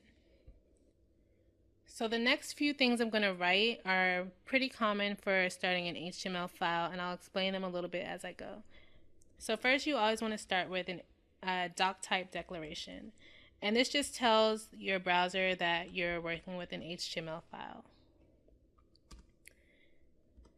Next, we have the tags that create the structure of our basic HTML document. So everything that you're going to work with and write is going to be nested inside of an HTML element. So I'll show you what that means in a second. I'm just going to create my start and ending or open and closing tags for the HTML document. And then everything I write is going to be within these two tags. And the first section of your file is called the head. So you're going to create a head element. And this just contains all of the metadata about your HTML document, such as a title, language specifications, links to other resources, and things like that. And for now, we're just going to put a title here. So I'll use a title tag and give this web page a title. I'll call it Hello World. So in this case, Hello World is the actual title, and we're wrapping that with the title tags. And since that's the only thing I'm putting in my head section, I'll go ahead and close my head element. So just to demonstrate, we talked about tags, but we didn't talk about nesting elements or nesting tags. So in this case, the HTML element contains these other elements. It contains right now a head element, which also contains a title element. And we would say that the title is nested inside the head is nested inside the HTML element, and so on. So in this case, the contents of the title element are the text Hello World, but the contents of the head element is the title element. So next, we're going to move on to the body section. And in this case, so far, everything in the head element is just metadata, meaning it's not anything that's displayed on the body of your web page. But the body element is actually where you will write all of the HTML for things that you want to put on your page. So I'll go ahead and create the body with the start and the end tag. And just to demonstrate right now what the title does, if I go ahead and use the plugin that I have installed on my code editor, I'll open this page in the browser and see what we have so far.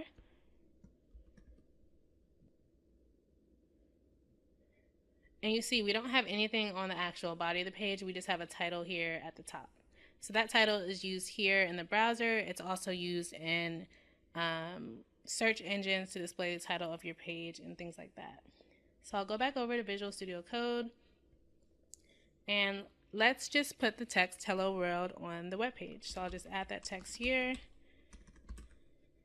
Just a note about Visual Studio Code, you can see that as you type, you have some visual indicators when you need to save your file. This large dot here.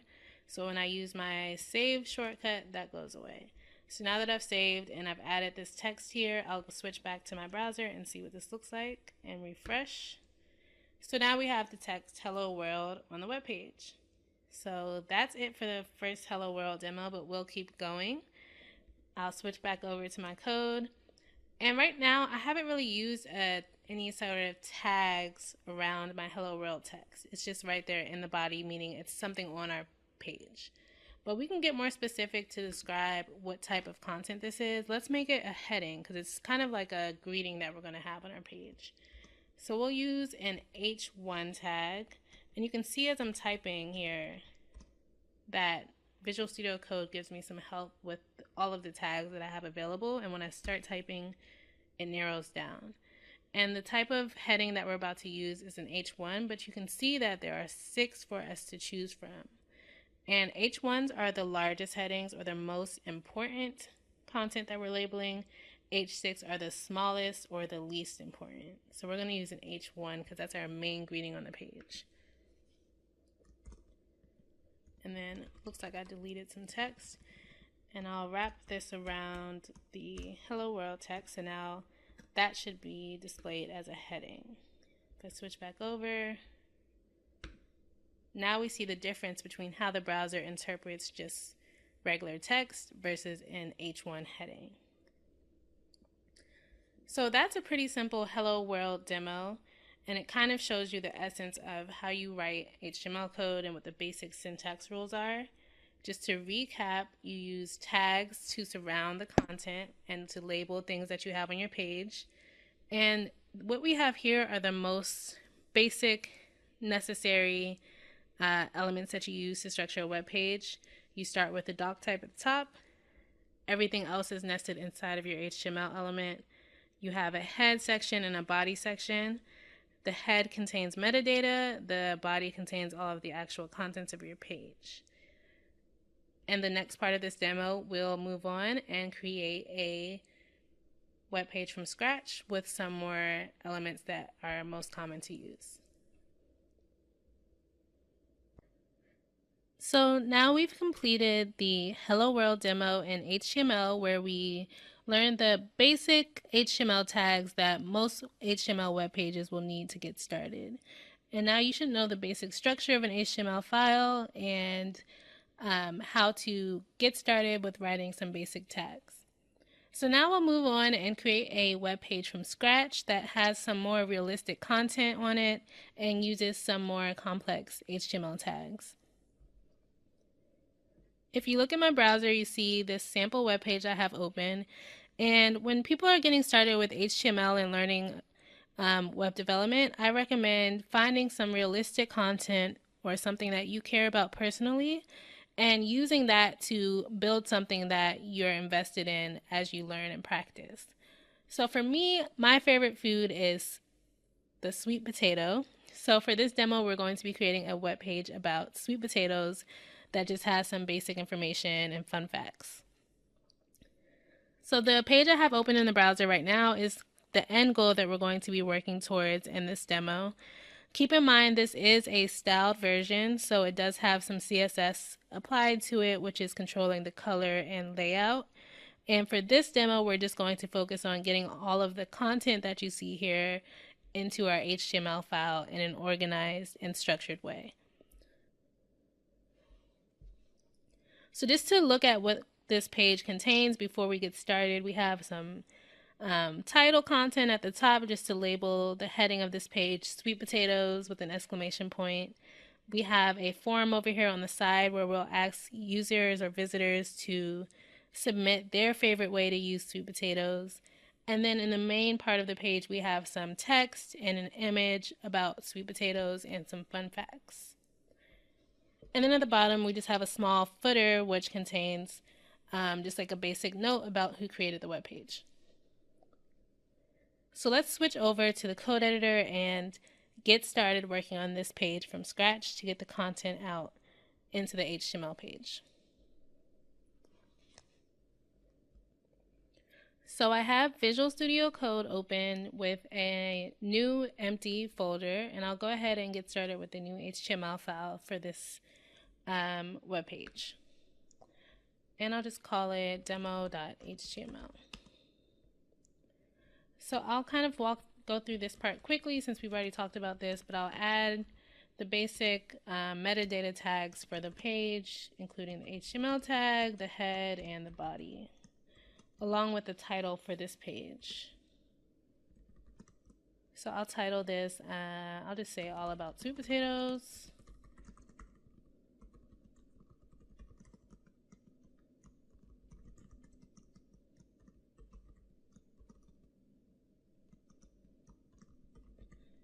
And make sure I close this HTML tag. So now I have the basic structure for the page. Let me just open that in the browser to make sure I did everything correctly. So you see here we have the blank web page and the title showing up correctly. So no errors or anything. So I'll go ahead and switch back. So if you think back to the web page we just looked at for the final version that we're working towards, we have some generic sections of content on our page that we could group together thematically. And HTML actually with HTML5, which is the latest version of HTML at this time, has introduced semantic elements. So these are elements that are used to define sections of content on your page. They don't change how the content on the page is displayed. They're not really elements in the sense that they're defining a specific piece of content, but they group certain parts of your content together to show that that content has a certain type of meaning as one. So the some of the semantic elements that we can use include the article element, which is used to define an article of content on your page. You have the header and footer, the aside, which is used as a sidebar, and things like that. So you can see that the names of these elements really are clear to explain what type of content they're labeling. So I like to start when I have a lot of content on my page that can clearly be separated like this. I like to start with those high-level semantic elements and put those on my page first. So if you think back to my page, I did have a header. I had content that is just a big title on the page that won't really change. So I'll use the header element for that. And within that, I had an H1 tag, and I'll title my page, it was just called Sweet Potatoes.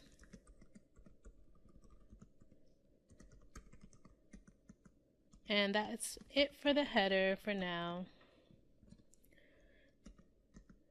Next, if I were to go from left to right on each level of the page, I have a sidebar on the left-hand side, and that's where we have the form to ask people for input about their favorite ways to use sweet potatoes. The semantic element that's most appropriate for that, since it's a sidebar and it's not the main content on the page, would be the aside element. So I'll use an aside element, and then within that I have headings for the form. I think first is an H2 heading, and I will, what will I label that? I'll label that Share Your Favorites. And below that, I'll use an H3 to make it a subtitle, and I'll give a more detailed description to say, share your favorite ways to use sweet potatoes.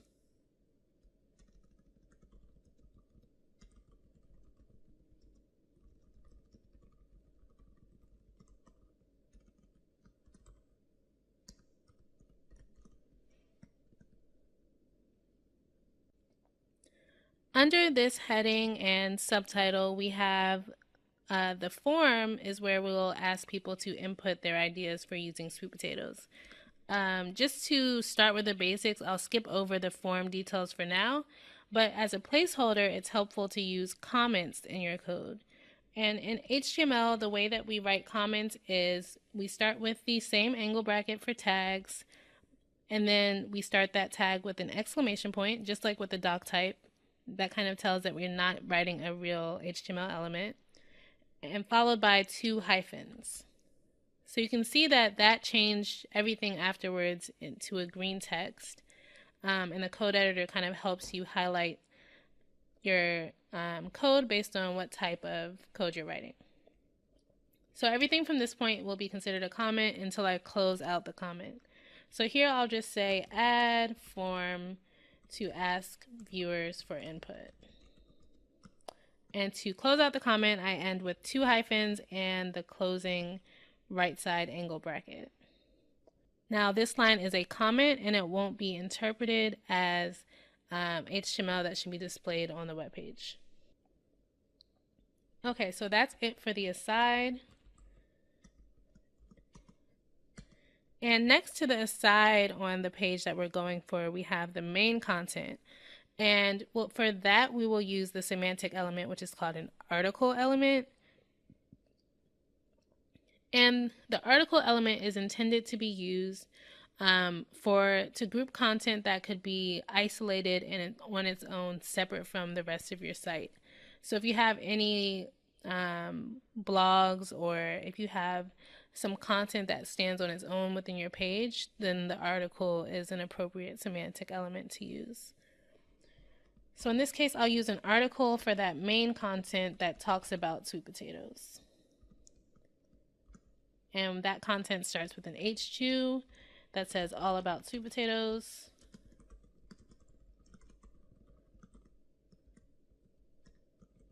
Followed by a subtitle, so an H3 that says the best vegetable there is.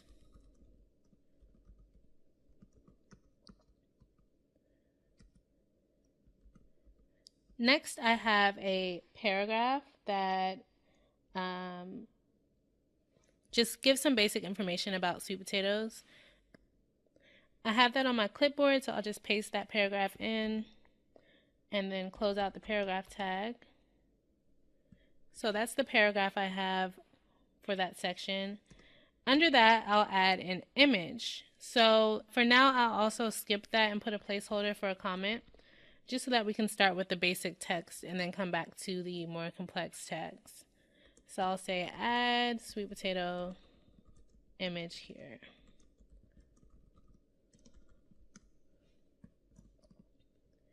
Next, we had two more sections. The first is a section that is titled Top Producers of Sweet Potatoes. And in that section, I listed in order the countries that have the highest production of sweet potatoes. So I'll introduce a new HTML element here. Since we want to list things and we want them to be in order, the tag that we'll use here is called an ordered list.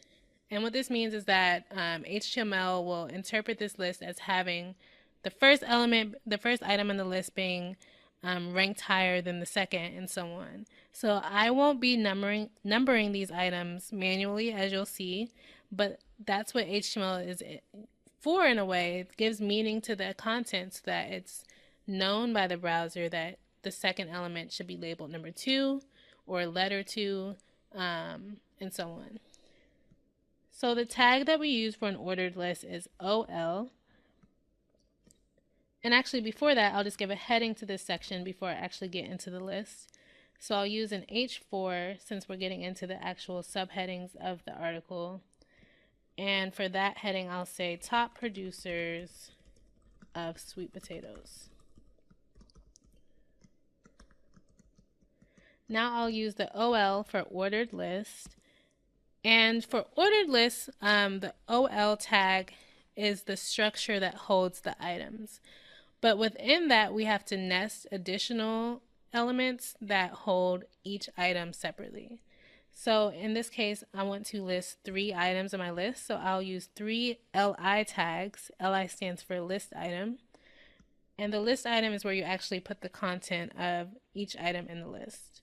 So the first country, the top producer of sweet potatoes, is actually China. So I'll write that here. Then I create a separate LI element for the next list item, which is Uganda. And then the third, which will be Nigeria.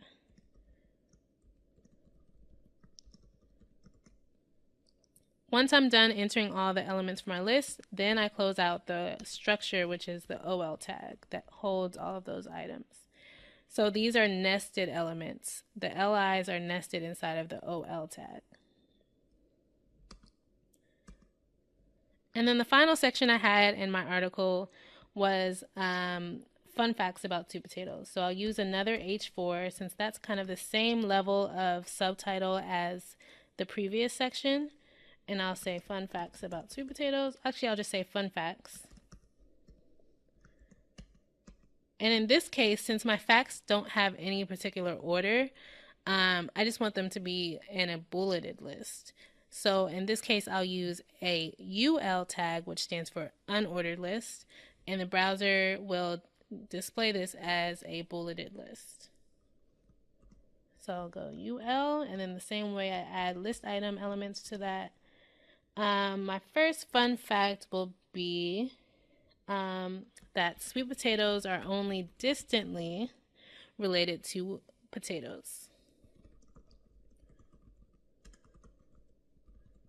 Maybe you're also learning about sweet potatoes throughout this lesson, so that's double the value. Okay. The next fun fact will be that the flesh of sweet potatoes can vary in color.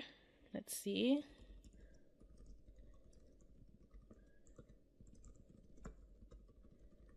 To include white, red, pink, and purple. And then finally, the final fun fact will be that it is a misconception that orange sweet potatoes are the same as yams. They don't refer to the same thing.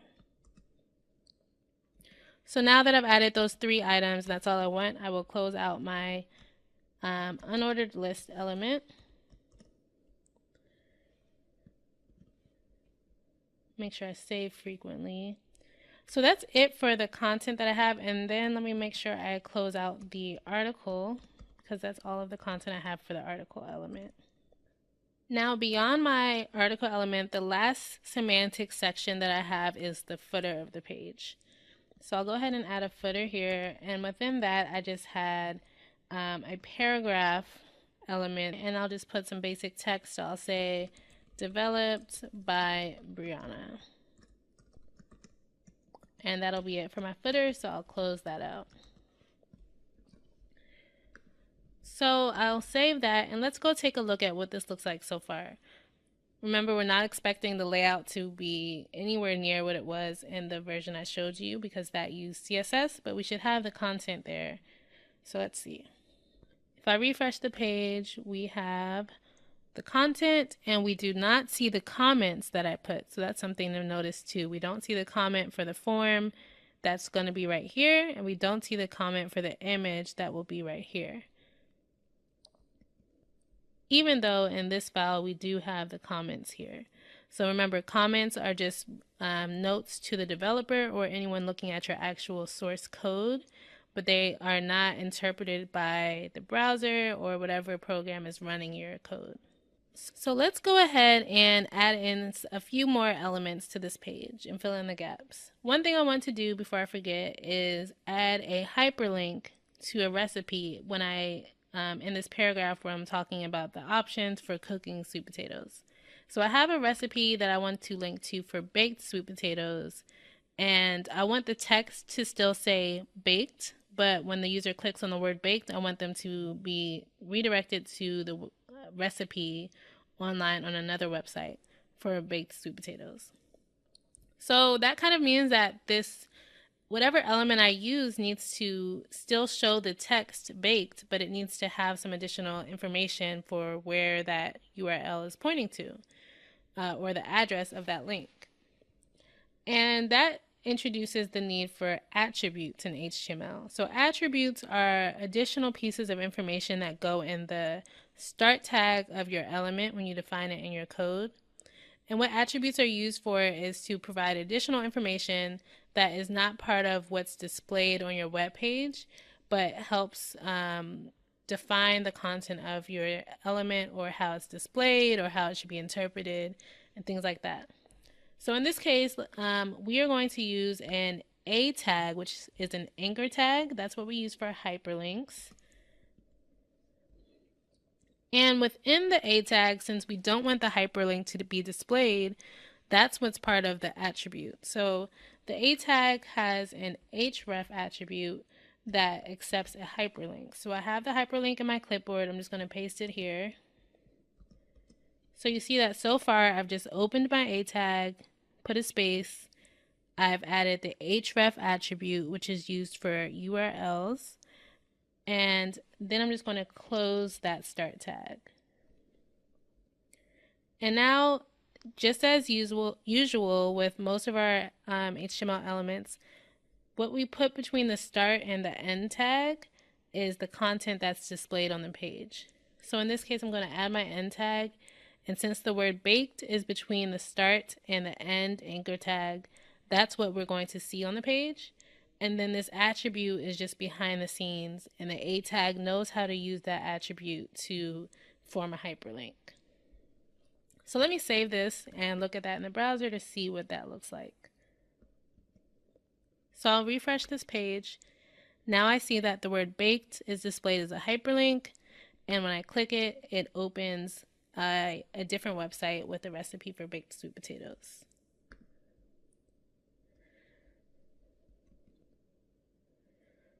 So you'll see that attributes allow us to provide this additional information, and certain tags have attributes, just like the A tag expects the href attribute. Certain tags have attributes that they work with, there are certain attributes that are useful for every HTML element. So we'll start to see which elements attributes are useful for as we go along. And actually the next element we need to work with, which is the image tag, so we can fill in this gap here, does use attributes as well. So now I'm ready to add an image to my web page. The image I want to add in this case is an image of sliced sweet potatoes.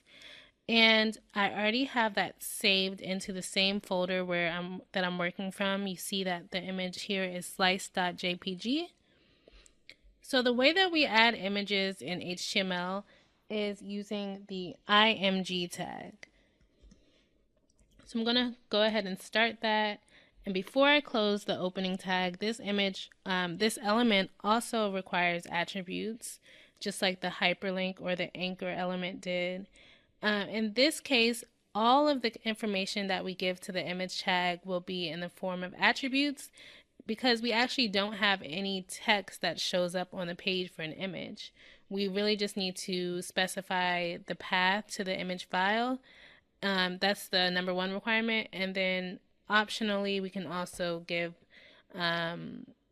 subtitles or the size of the image. So for now, we're just going to give the path to our image, and since it's saved in the exact same folder as this current HTML file, then we can just give the file name. So the attribute that we use to do this is the source attribute, which is src. So I'll do source equals, and then I'll give the name, which is sliced.jpg, and just close that image element. So in this case, this is a self-closing element or tag because we don't need a start and an end tag. We usually need those because we are surrounding content with the tags. But in this case, there's no content to surround. So we just use a start tag and close it there. Okay, so that's it for the image. And it looks like the last thing we're missing is the form at the top. So in this case, the element that we use to create forms is the form element. So that's really easy to remember. And a form is just a collection of input from users that we want to collect in a group and then submit for some sort of processing. So right now with just HTML, we can't really do any processing. So we're just going to have the form there. It's not really going to do anything when the user pushes enter or submit, but we can still create the form in HTML.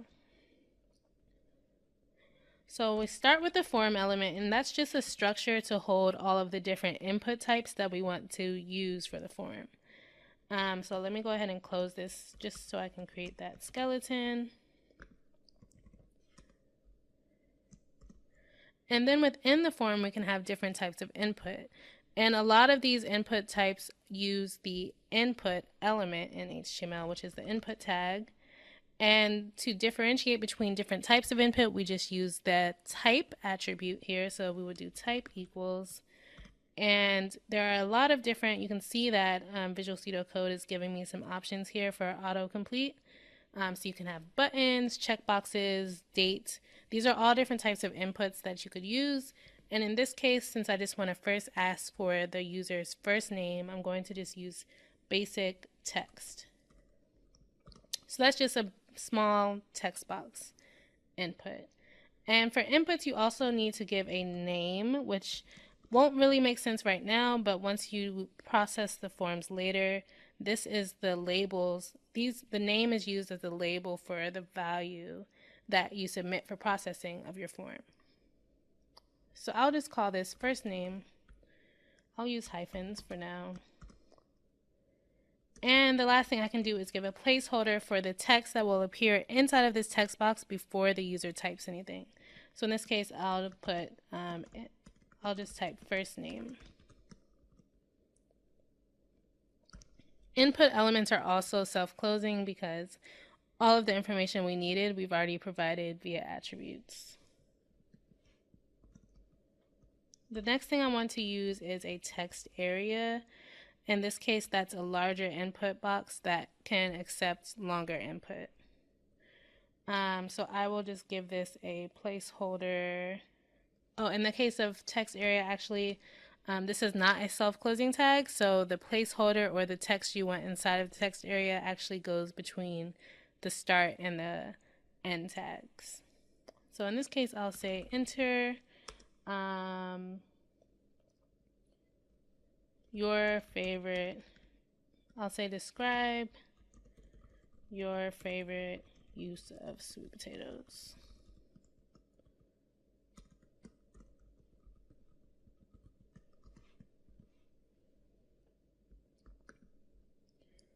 So now I have a text area, and I'll actually go and add some attributes to this as well.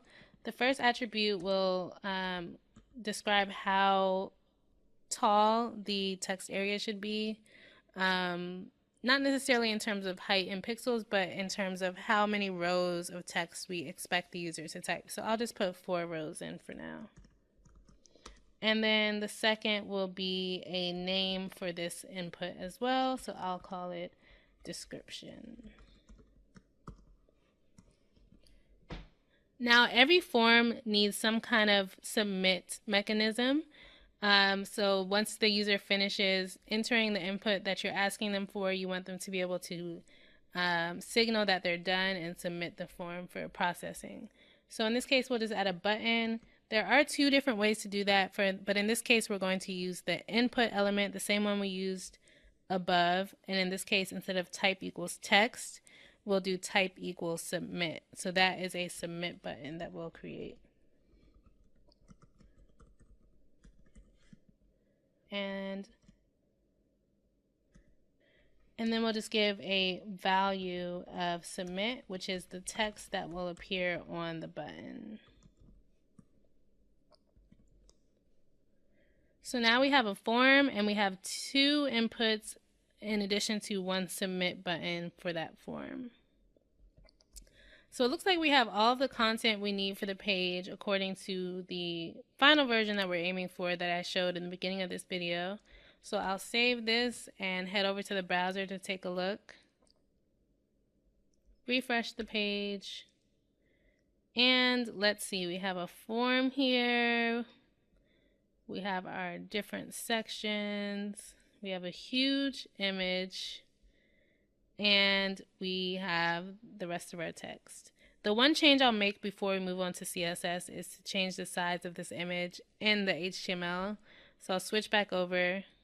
And I can actually add 2 more attributes to the image in addition to the source attribute. So I'll just add a width. I'll make that 300.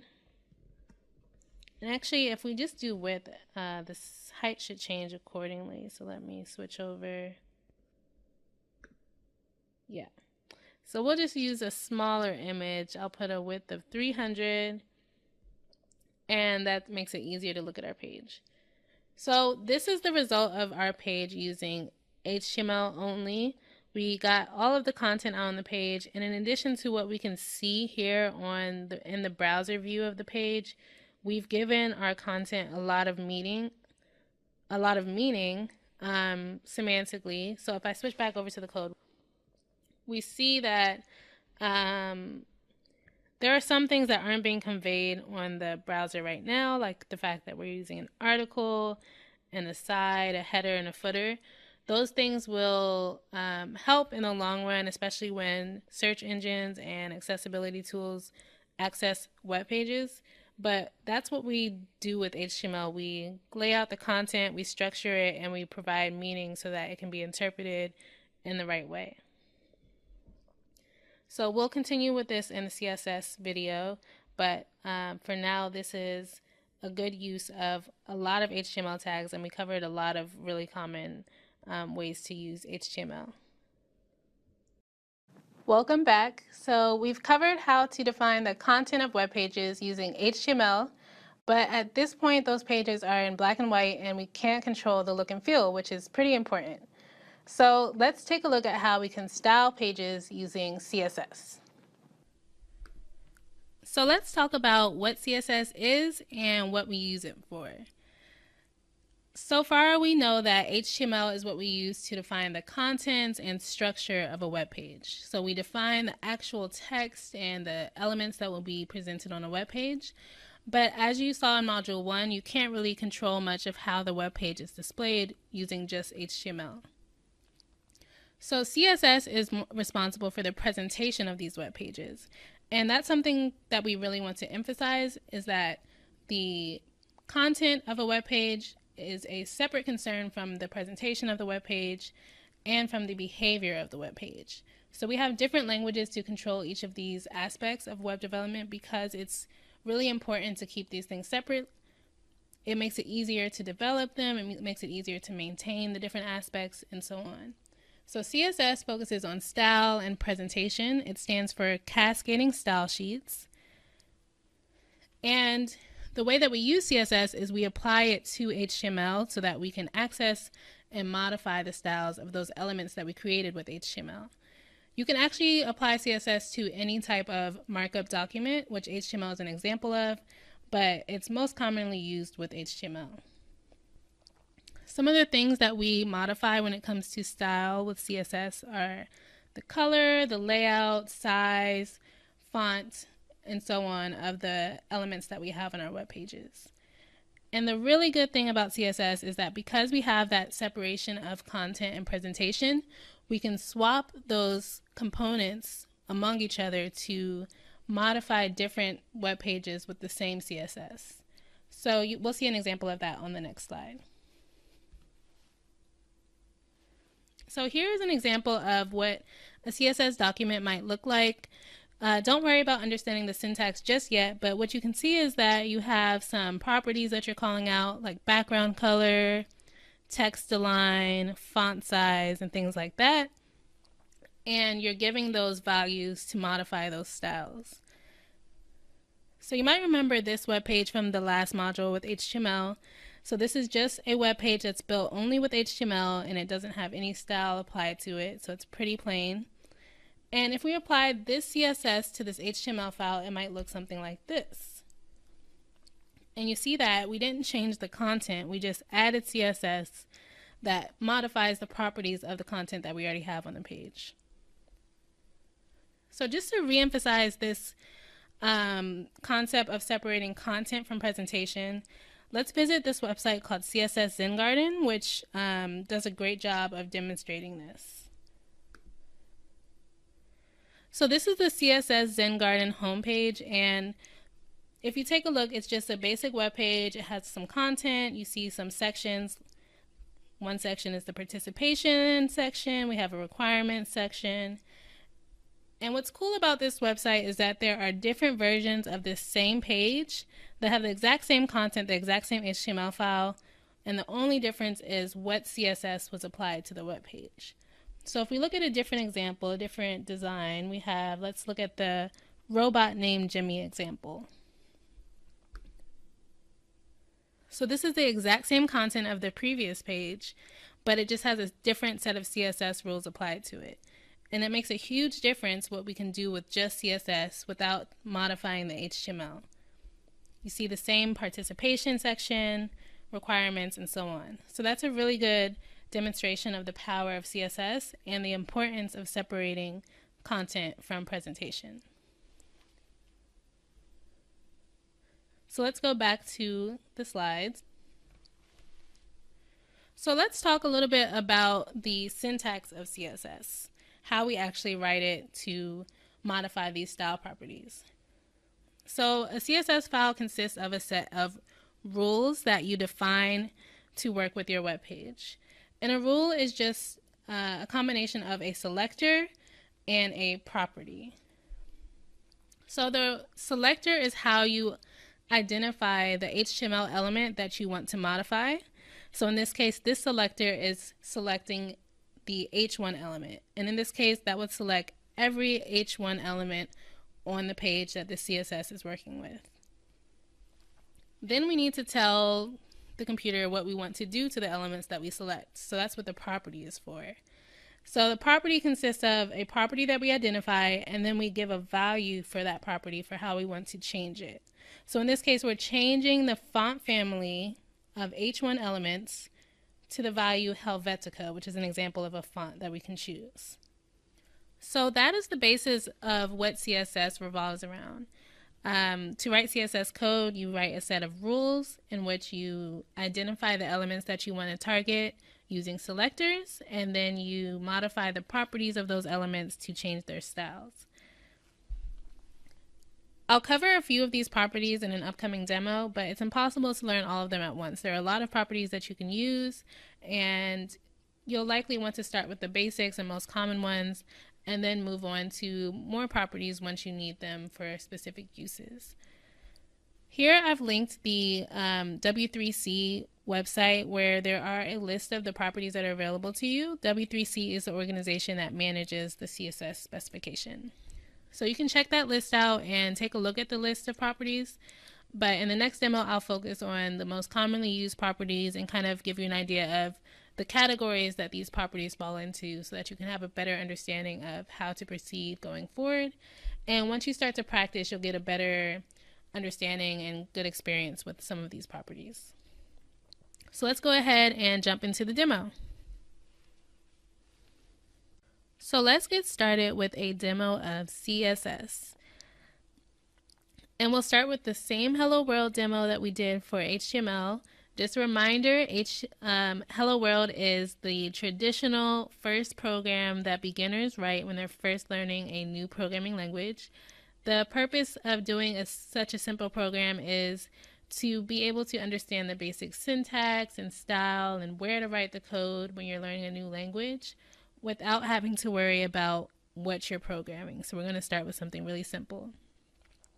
Now, in the case of doing a Hello World program with CSS, CSS can't exist without content written in a markup language, in our case HTML. So we're going to start with this HTML code that just says, "Hello World, what a wonderful day." So I'll show what this looks like in the browser right now. So this is the web page we're working with to start. Just has the basic text, "Hello World, what a wonderful day." And we will go ahead and use CSS to change the color of this to start. So there are a couple of ways or a couple of places to write your CSS, some better than others. So I'll start with the easiest option and then move toward the most desirable option. So to start, you could actually write CSS right within your HTML, and that's called inline CSS. So if I wanted to change the color of this H1 element that says Hello World, I could do so right here in the start tag of the element using the style attribute. So once you use the style attribute, you can just go ahead and write CSS code right within those quotation marks. So in this case, I'll just change the color of that to blue. And if you remember, this is just the property I'm going to change, and that's my CSS. So if I save that and go back over to my browser, refresh the page, now the color of my H1 is blue. So that was an inline style. Let's take a look at how to do this a little bit better using an internal style sheet. So in this case, I can go into my head, which contains metadata about the page. So in this case, since the CSS is not content, we're going to include it in the head section. And I can use a style tag to write my CSS. And all you do is between these two style tags, you can directly write your CSS. So right here, I'm no longer writing HTML. I can directly write my CSS. So I'll go ahead and do a rule that will apply to my entire body of my page, and I will give it a property of color. Let's go with orange. Save that, switch back over to the browser, refresh the page, and I see that the color has applied to the body. However, I still see the color of blue, and let me go back to my code to demonstrate why that is. So the cascading nature of CSS is actually pretty important. Rules are applied, the most specific selector always wins when it comes to applying rules to the same element. So in this case, the body applied to all of the elements on the page, and we applied the color orange to that. But the H1 is more specific than the body. So in this case, the blue color for H1 is going to overrule the orange. And we'll see a little bit more of how this cascading works as we go through this example further. So we've talked about inline styles and using internal style sheets in our HTML files, but it's best to keep content and presentation as separated as possible. So what's most desirable is to use an external style sheet and to save our CSS code in a CSS file. So I'll go ahead and copy this. I'll actually cut this rule out that we created, and I'll remove these style tags. And I'll also go ahead and remove the inline style just so we can start from scratch. Save that. So just to make sure that my page is back to normal, refresh that, and we're back to just a plain HTML page. So from here, to create an external style sheet, which is what we want to do going forward, just create a separate file in the same folder as your HTML file. So I'll call this file style.css. And CSS files always have a .css extension. And here I'll just paste that same rule that we used, and let me fix the formatting of that.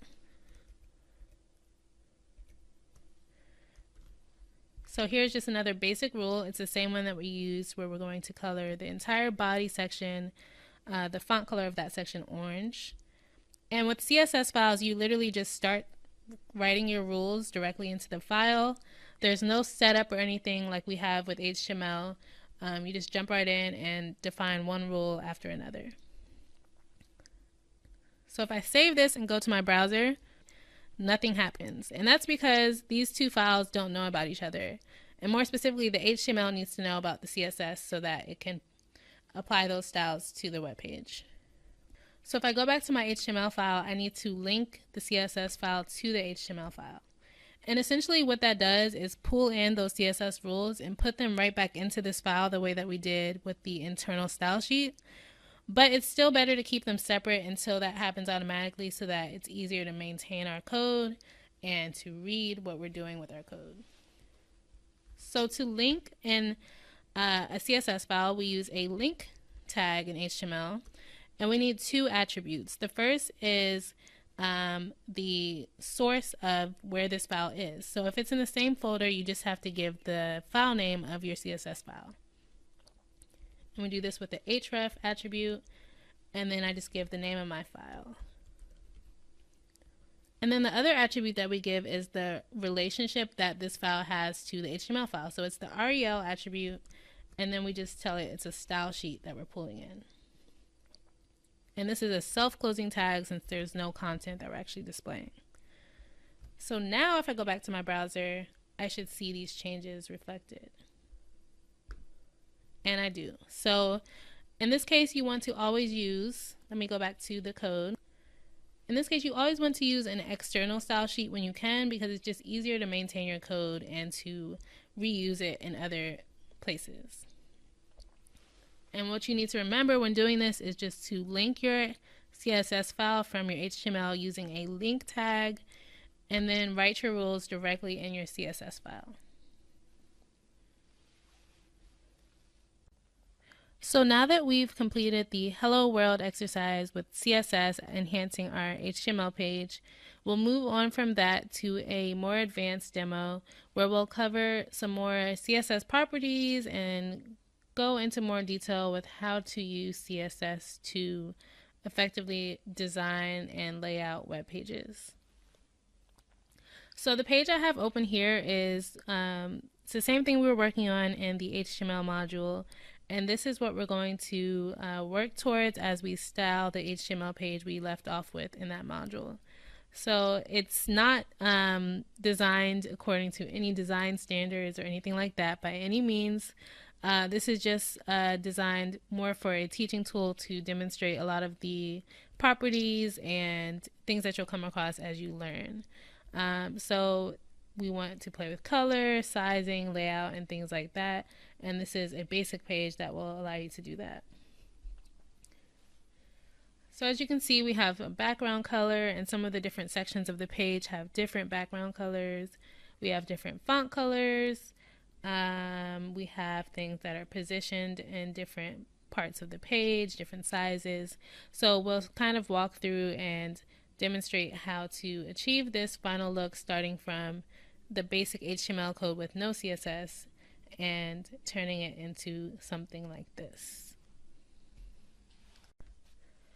So here's the HTML file that is responsible for setting up the content of the page that we are working to recreate. You can see it just has some semantic elements such as the article, aside, header, and footer, and some text content, an image, and a form for users to input some information about their favorite ways to use sweet potatoes.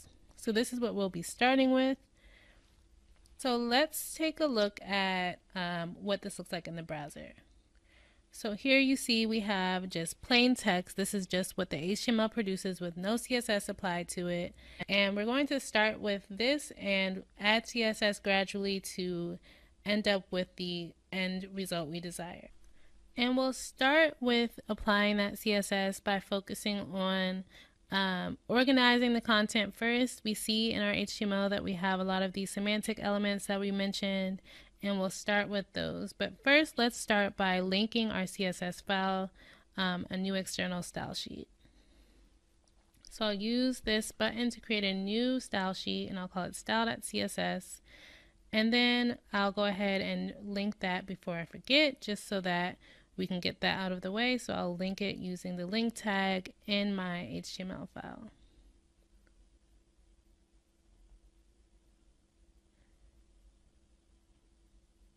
So now going back to the style.css file, we'll go ahead and get started with our first rule.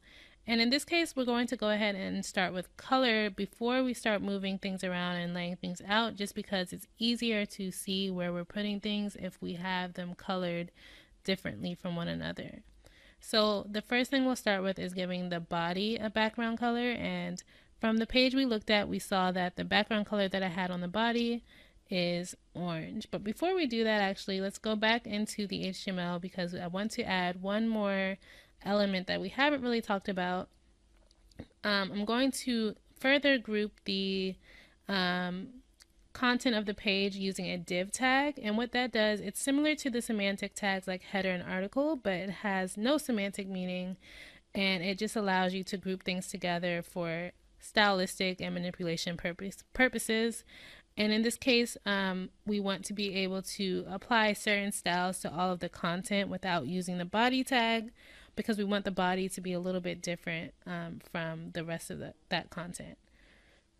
So I'm going to go ahead and create a div tag here, and I will give it an ID. We haven't really talked much about IDs, but this just allows us to reference it later. And I'll give this an ID of container, since that's what I'm going to use it as, a container for certain pieces of content. And then I'll go ahead and indent the rest of the content within that and add a closing div tag. So that won't have a difference visually, but it will help in upcoming steps. So now we can go ahead and go back to the CSS and continue where we left off. So now I will go ahead and add my first rule to the CSS, and that'll be on the body section. So I'll use a body selector, and I'll go ahead and give the body a background color of orange for the theme of my sweet potato website. So if I save that, we can go ahead and have a look to make sure everything is linked up properly and that it displays correctly in the browser. I'll just save my file. And then I'll head over to the browser, refresh the page, and I see the background color of orange is applied to the body of the page. So now I can add my next style or my next rule. And in this case, I'm going to apply it to the div that I just created. And the way I'm going to access that is using its ID. So to access something or select something using ID in CSS, we use the hashtag or the number symbol followed by the ID that you want to select. So in this case, I gave my container an ID, my div an ID of container. So I'm doing hashtag container, and then I just do my rule as usual with the property. In this case, I have a background color of white for my container. So let's take a look at that in the browser.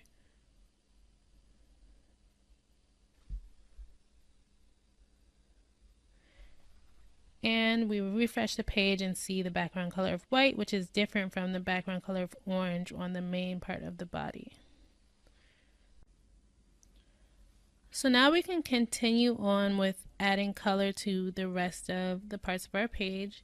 So after the container, if we're going left to right at each level, we could look at the, what's next? The header of our page. So the container contains the header, footer, and all that main content.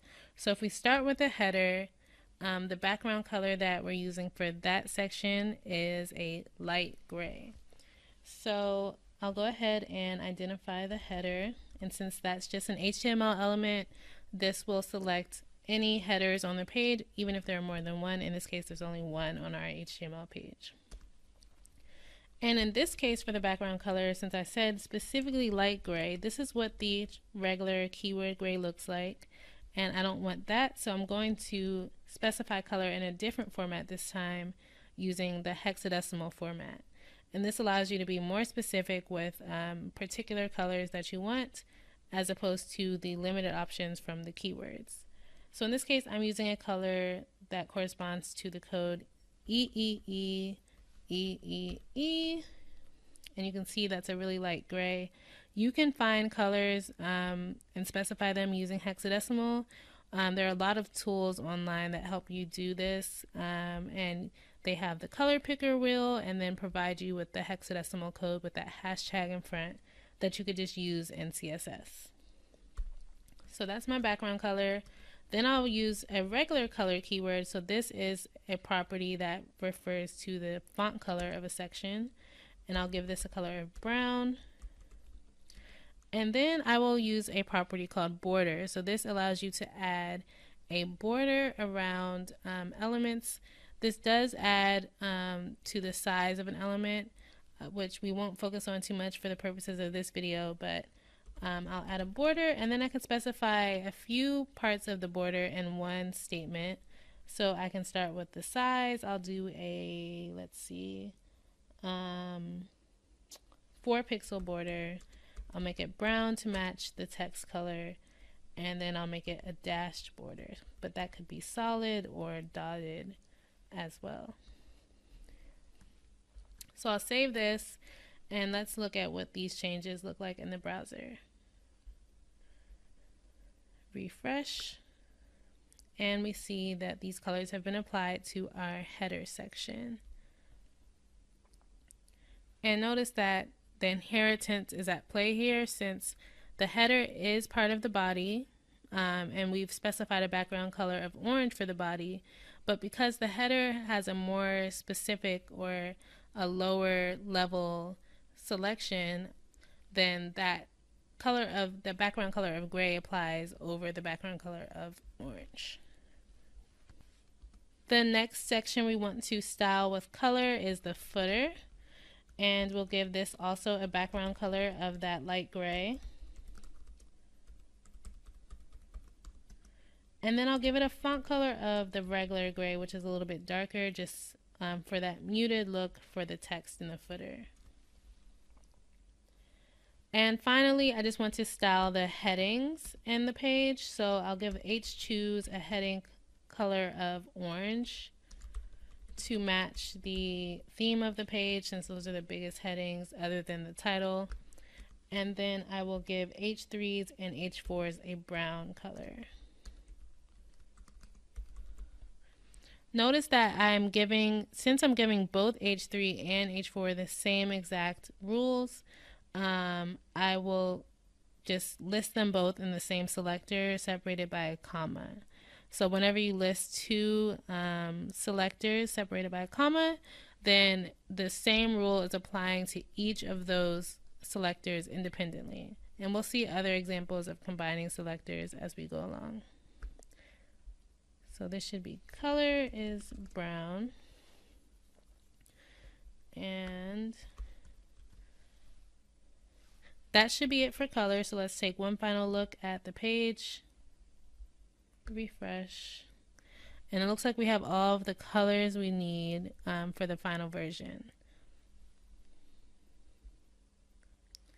The next thing we can focus on now that we've gotten color out of the way is giving our sections and components the proper sizes and orienting them in the right position on the page.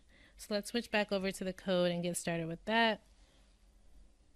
Actually, before we do that, let's take a look at what's kind of out of order right now. So we want this share your favorite section to be the sidebar on the left, and then we want the all about sweet potatoes, actually everything from here on out to the bottom, to be part of the main article. And then this gray part would be a footer that stretches across both of these, the sidebar and the main article. And we're going to start just by sizing everything correctly, and then we'll take a look at how we can push things to one side or another, and then put space between things. So let's go ahead and switch back over. So starting from the top again, the first thing we'll start with is giving the container a width. And that container, as a reminder, holds everything from the header down to the footer. And we just want to give a width so that within the body, we want that white section that's inside the orange section to have a specific width. And we'll give it 1000 pixels.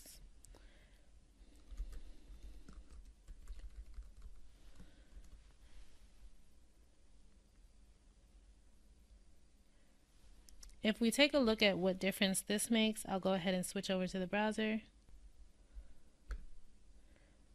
We see that it has a width now, but it still doesn't look very nice. And what I want to do is center this whole white section, the whole container element, in the middle of the page.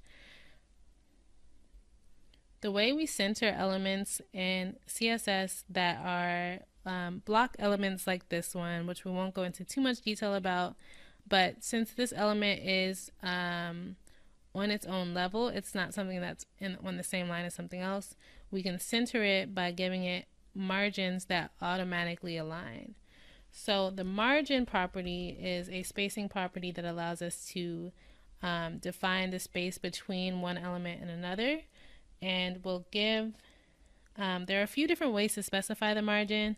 One of them is a shorthand that allows you to give 4 values that are assigned in order. So the first value is the top, right, bottom, and then left. So you can imagine you always start at the top with these things and then you go clockwise. So if you only give 2 values, you're only giving top and bottom and then right and left. And that's how we're going to do it right now. So we're going to give values of 0 and auto. So what this means is take away margins from the top and bottom, and this is for our container, so that we don't have any extra space above or below the container that we're creating. And then for auto, that's for the left and right margins, and we want that to automatically adjust the left and right so that this box is centered on the page horizontally. So if I save that and look in the browser, now this box is aligned to be centered horizontally on the page.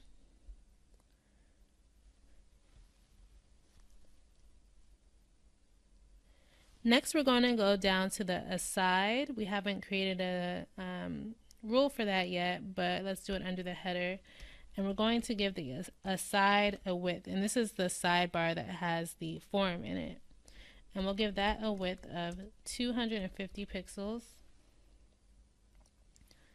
And let's look at what this looks like first in the browser.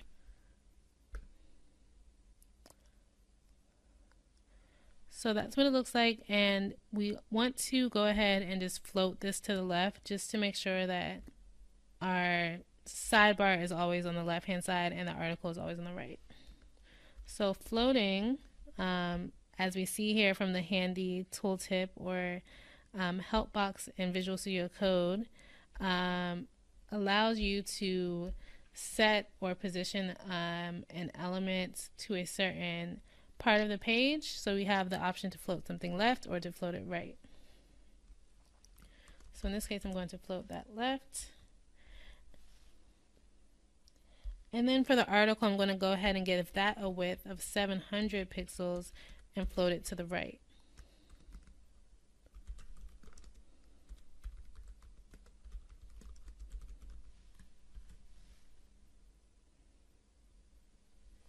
So if I look at this in the browser,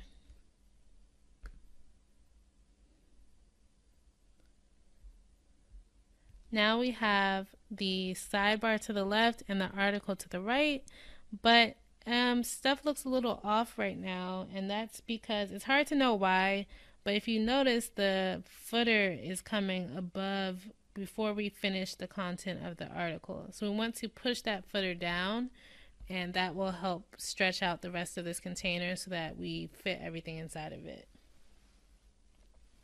So I'm going to go back, and within this footer section, I'm going to add a property called clear. And what this means is if anything else is floating, I don't want to, push my element down below those floating elements.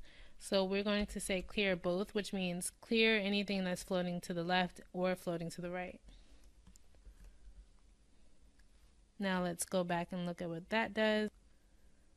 Refresh, and we see that that kind of pushed that footer down so that the sidebar can float to the left and the article can float to the right.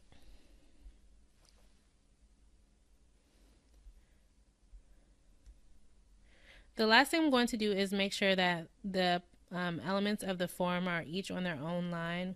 Right now the submit button is kind of next to the text box, so I'm just going to make sure all of those are block level elements so that they take up their own line.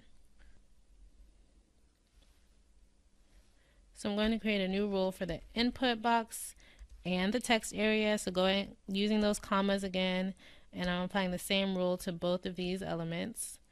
And I'm going to make those block elements. I do that using the display property so that they display as block level elements. And that's it for that. So if I go back, now that button is on its own line because each of these boxes is taking up a full line on its own within the containing box that it's in. So that's important to note too. It's taking up the full space of its parent box. So in this case, these are inside of a form, which are inside of that aside sidebar, and we gave that aside a specific width so that this won't go beyond that.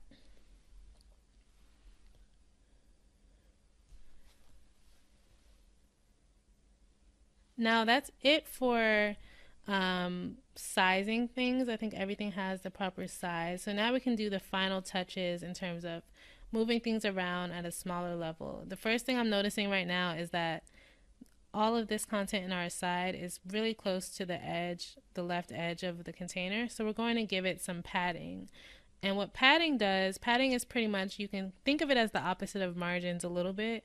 Margins are like extending your arms and pushing someone away from you to create that space around your bubble. And padding is giving yourself more space inside your own bubble. So if we give any of these elements padding, it'll push the content away from the border and push it away from this edge of the container. So I'm going to go ahead and do that for the aside. So I already have a rule here for the aside. I'm going to add padding left. So padding is just like margin. You can apply it on different sides using those shorthands, or you can be really specific and only do one side. And I'll give it a padding of, let's see what 10 pixels looks like. So that looks pretty good. Now we have that more space to the left here. The next thing I want to do is center the heading up here in the header. Let's center it horizontally first, and we can do that using the text align property. So here I will go and do text align center, and let's take a look. That looks good. And then the next thing I'll do is, yeah, that sweet potatoes, that title looks good.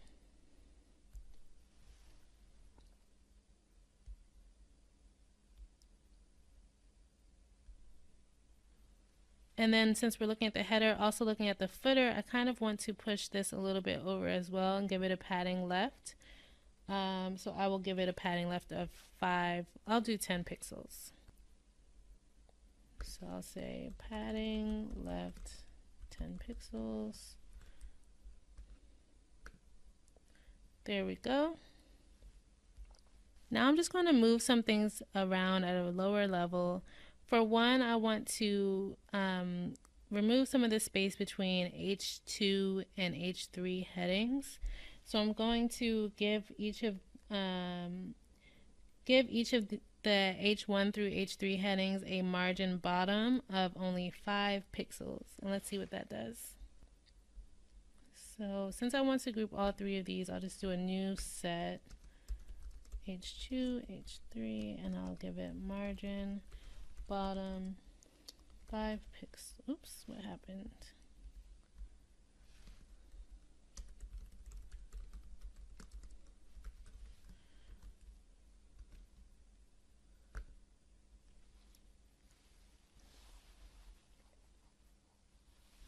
Then I'll just do for the H3s a margin top of 5 pixels as well.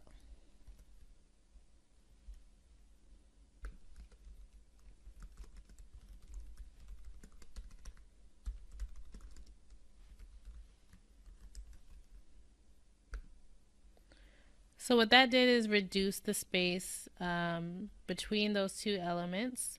And I think that's a little bit better. Over here, I want to give the form a little bit of a margin top to push it down a little bit.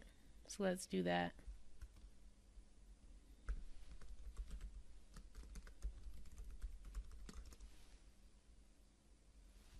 I'll do 10 pixels just to give it some space.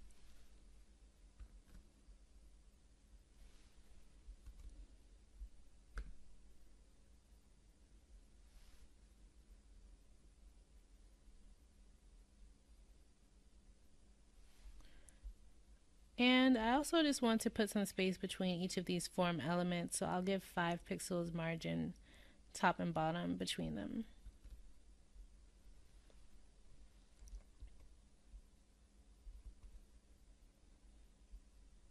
So that's back to this rule set, and I will do margin, I'll do 5 pixels, and then 0 for the horizontal left and right margins. So that gave it a little bit more space, and I might actually change those to 10 pixels. Let's see what that looks like.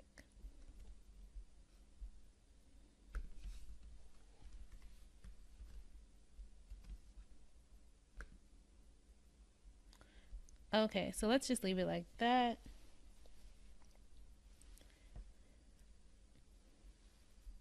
I also want to space these list items out a little bit, so I'll give each of those a margin top of 20 pixels. Let's see what that looks like.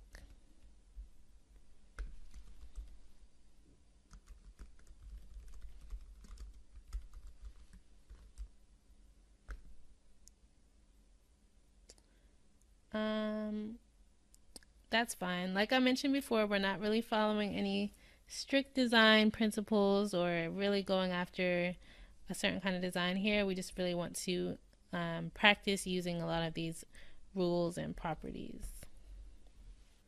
The last thing I want to do is, if you notice now, we've made some changes. This main title or heading of the page is no longer centered vertically. So one way we can fix that is by giving the heading text a line height that is bigger, and once we give it a specific line height, it will automatically center vertically to fulfill that height. So I'll switch back over, and I think I have a section. Yes, I have the header, so I will give that a line height. And a way to specify line height and fonts and font sizes and things like that, there are a couple ways. You can do percentages, you can do pixels, and what I'll do here is the EM unit, and 1 EM is typically equivalent to 16 point font on a default browser setting. So In this case, I'll set this to 5 EM, and that should center it. And it doesn't look completely centered, so I'm going to make sure I take off the margins just so we don't have anything else interfering, and we don't really want specific margins anyway.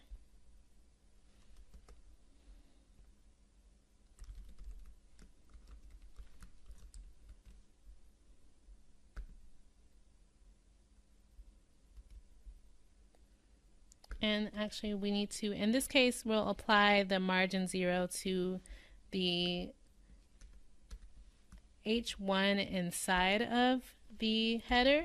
So to do that, we just use a space instead of a comma between these two selectors.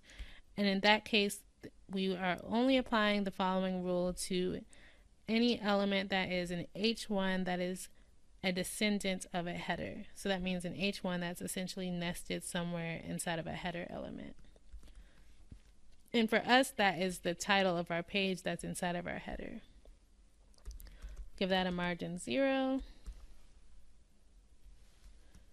Save. And now we see that that centered our text vertically. So that is pretty much what we're going to cover for this demo. CSS is a lot more involved to learn than HTML is. HTML, there's a very limited set of tags that you can use, and it's all about your content and really labeling it. But with CSS, there's so much you could do with different properties and using them in different combinations to create different styles and looks for your page. So it's pretty hard to cover anywhere near everything you could learn with CSS. But the goal here was just to give you an example of how you can combine these properties to create different looks on your page and when and where to use certain types of properties. I hope that demo gave you a good idea of what CSS is used for and how to get started with writing CSS code to work with your HTML web pages. Just as a summary, CSS stands for Cascading Style Sheets, and we use it to control the presentation of web content. And it's really important to remember that HTML is meant to be used for content only, and CSS is meant to be used only for presentation, and that separating those two concerns makes it easier to author our code and to maintain, and it makes it easy to write CSS code that can control several different web pages at once and be reapplied to new web pages. The basic premise of CSS is that you are creating rules in which you apply properties to specific HTML elements, and the goal there is to modify the style of your web page. Those properties fall into high-level categories to cover color, font, size, and position. And with those sets of properties, we can effectively style web pages and transform them in so many different ways. So the possibilities are really endless when it comes to using CSS to style web pages. And although you've only gotten the basics here in this demo, there is a lot more to learn. There's a lot you need practice when it comes to getting experience with CSS and with any programming language in general. If you want to learn more, I do have an edX course that covers CSS along with HTML and other topics. It's called Designing a Technical Solution. It's available on edX.org, and the link is right here. So regardless of whether or not you take that class, I encourage you to practice on your own, build some web pages, style them in different ways, and really get your hands dirty with CSS. I'll see you in the next module where we'll talk about JavaScript. Welcome back. So now that we've covered how to build and style web pages, in this module we'll take a look at how to make those web pages interactive. We'll explore a language called JavaScript and learn about its role in web development, and then we'll take a brief look at the basics of writing JavaScript code before we jump into how to use JavaScript on web pages to create interactive experiences for users. So let's talk about what JavaScript is and what this language is used for. JavaScript is known as the programming language of the web, and it's really popular right now because of this, since web development is such a big area of software development right now. Because of this, you've also most likely been a user of a website that uses JavaScript. If you look at this table here, this is the technologies and languages that the most popular websites right now are built with. And you see that every single one of these uses JavaScript on the front end or the client side. And some of them even use JavaScript on the back end, which we'll talk more about later. So JavaScript's purpose is to make web pages interactive and dynamic. So we need that because with HTML we can create content, with CSS we can style it, but once we do that with HTML and CSS, our web pages will look the same all of the time, no matter what. So one web page will look the same until you go to a different page and reload it. And JavaScript allows us to change how the web page looks or behaves once the user is already on that page. So maybe there's a button and they click it and they need to see something happen on that page without having to reload another page. JavaScript was released in 1995 and it was originally called LiveScript. Just FYI, JavaScript has no relation at all to the language Java. That's something that confuses a lot of people in the beginning, but they're unrelated completely. And as we mentioned, JavaScript is also used for server-side programming, which is why you see JavaScript in some of these rows for back-end development here. So as I mentioned, the overall use of JavaScript is to manipulate web content dynamically and to avoid having to reload pages every time we want to change something on that page. So the way that JavaScript does this overall is by reacting to things that are happening on the page, reacting to the user clicking a button, reacting to a certain amount of time passing, reacting to a scroll or a hover on the page. All of these are called events that can happen on the page, and JavaScript reacts to those events. You write JavaScript code that listens for these things and then does something as a result. And the things that you can do as a result of these events all revolve around changing the HTML content on your page or even adding and removing content from your page. And we'll talk more about those types of things that you can do with JavaScript, but overall this is the premise of how you use JavaScript for client-side web development. And we'll also be using JavaScript for the back-end server-side development, and we'll talk more about that in later modules. So let's take a look at how you write JavaScript code and the basic syntax. So JavaScript's different from HTML and CSS. This is a true programming language because we're actually programming behavior and action. So HTML and CSS are on the markup side of languages. So this might be a little different if those are the only two languages you've seen so far. So in general, JavaScript code is made up of lines of statements. And each of these statements is really an instruction that you're giving to the computer to do something or execute something. So each instruction is referred to as a statement. So if you see here, this is an example of a few statements in JavaScript, and each of these ends with a semicolon, as you notice. Think of that as a period that you end a sentence with.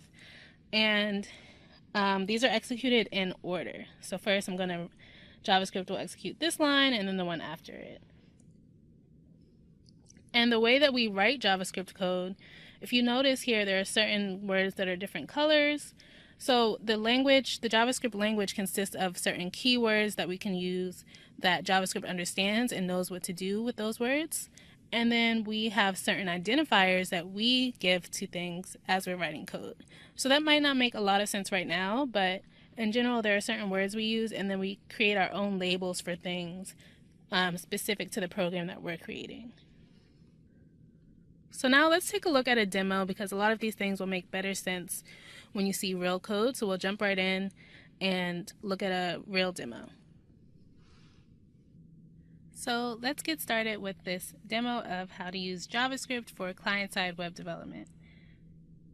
Here I have a basic web page built with HTML and CSS that simply displays a greeting to users and also asks for the input of a name. So just a simple text box and a submit button. And if I type something into this right now and submit, nothing happens because we haven't written any JavaScript code to handle this. But right now this is what we're starting with, and then I'll let you see what this HTML and CSS looks like right now. Here's the HTML file. It's basic headings that we have, as well as the input box and the submit button. And I've given the input box and the button IDs so that we can use those in the JavaScript. So to get started, first I'm going to show a few different ways or places where you can write your JavaScript code. Just like with CSS, you can write your code right in your HTML file in line, or you can write in an external file. And just like with CSS, writing your JavaScript in an external JavaScript file is the recommended way, but I'll show a few ways to do it just for demonstration purposes. So first, I could use a script tag right in my file here and write my JavaScript code directly in this. So if I say alert and I put hello world, what I'm writing between these two script tags is pure JavaScript code right in my HTML file. So this is a line of JavaScript. And now if I save this and open this file in my browser, we see, and then I'll refresh. Now I see this script is running and it's popping up an alert that says hello world. And that was because of that line of JavaScript code I wrote. Now, as I mentioned, that's not the best way because a lot of times your scripts will be much longer than this and you don't want to clutter your HTML file. And if you remember, you want to separate presentation from content and behavior. So in this case, you want to keep your JavaScript file separate to control the behavior of your web page. So I'm going to take this out. And what we're going to do is write code in a separate file. So I'll create a new JavaScript file here. I'll call it hello.js, and that's the extension for JavaScript files. And just to start, I'll use that same alert just to demonstrate that we're doing the same thing, just in a different file. Now the difference here is now these two files don't know about each other. Just like with CSS, we need to link them together. So I just need to include a script tag in my HTML file and give it the source attribute to point to the file. So the name of that file is hello.js. And in this case, you do need a start and an end tag for the script. And all of the code you write in your external JavaScript file will automatically be inserted into your HTML file within this script tag, but it's still better to write that code separately to maintain it separately. So now if I save this and open this in the browser, we see the same behavior, but now we're using an external JavaScript file. So I'm going to keep working in this file and I'm going to get rid of that alert because I don't want to see that every time. And what I want to do in this case is once the user enters their name into that text box and pushes enter or submit, I want to change the hello world greeting to say their name instead. So to say hello to that person's name. So to start, I'm just going to put some comments in my code. You can write comments in JavaScript using a double / or a / asterisk like this. So this is a comment. This is a way of writing it in addition to the double /. So here I'm just going to write what my goal is for this short program. I want to, when the user presses submit,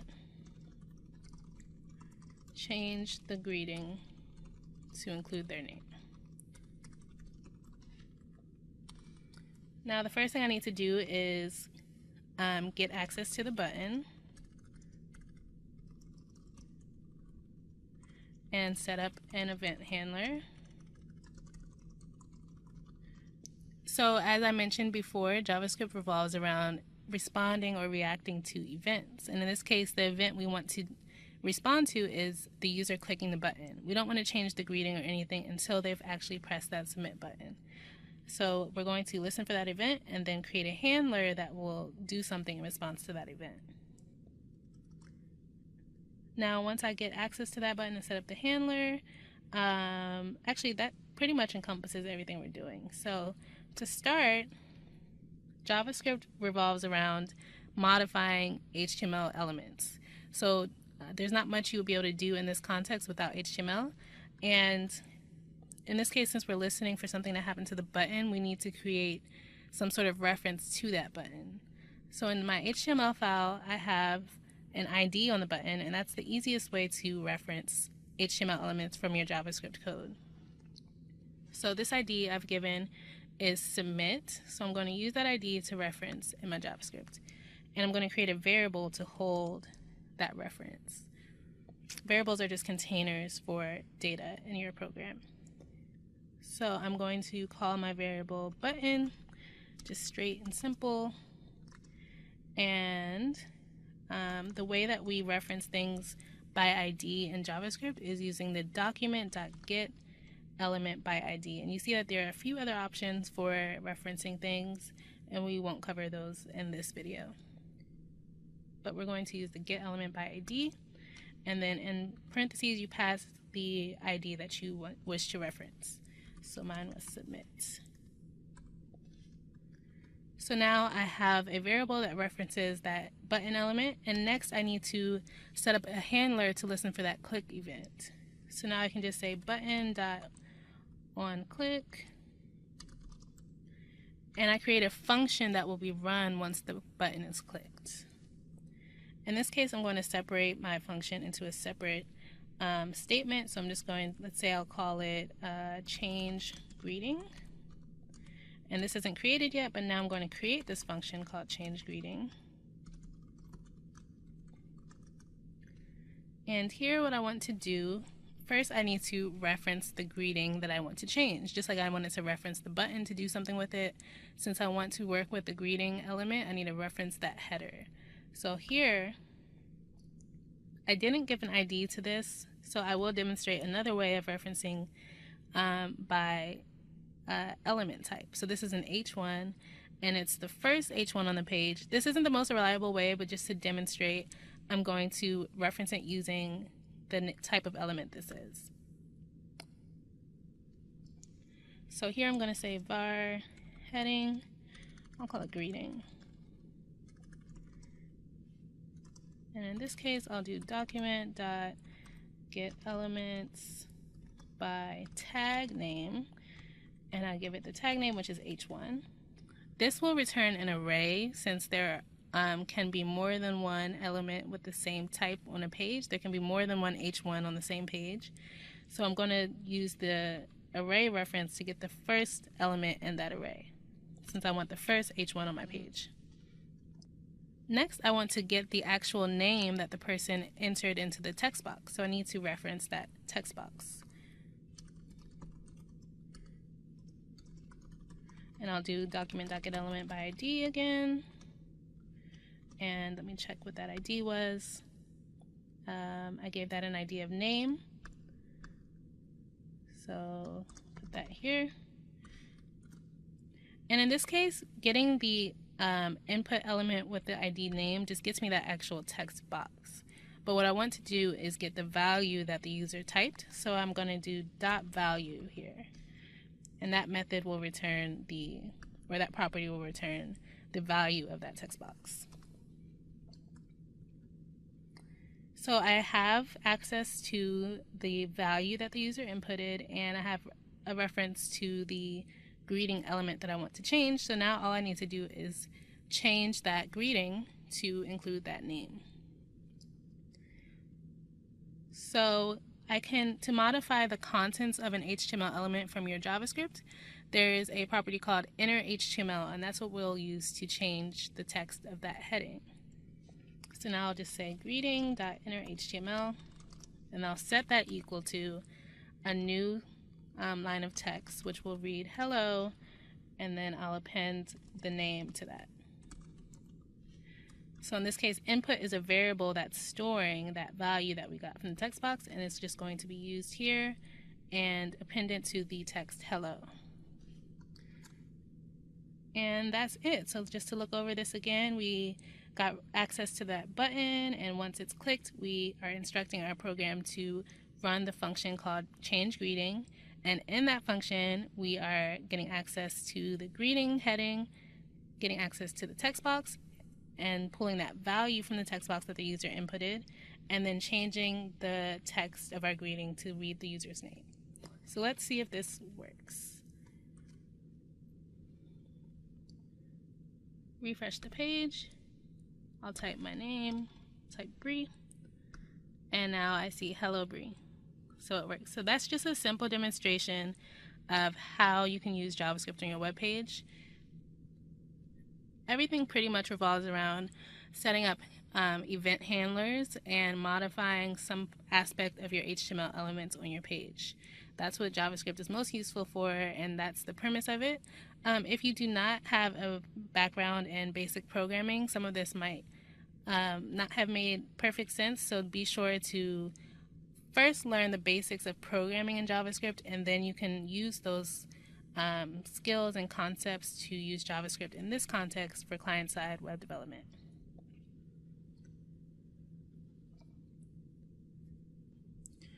Just to summarize again, JavaScript is used to control the behavior of web pages. And we know that HTML is used for content, CSS is used for presentation, and JavaScript's role for controlling the behavior of web pages is necessary and very useful. As I mentioned just now, it's useful to understand the basics of programming in JavaScript, which will be the same as programming in other languages, before you get into working with the HTML elements referred to as the DOM. So if you get a basic foundation in variables, conditionals, loops, functions, and arrays, that will give you a good starting point to be able to understand the code you will need to write to work with your HTML elements on your web page in the way that I just demonstrated. And once you get to that point, you can learn the events that are common, as well as the DOM methods that allow you to modify your HTML.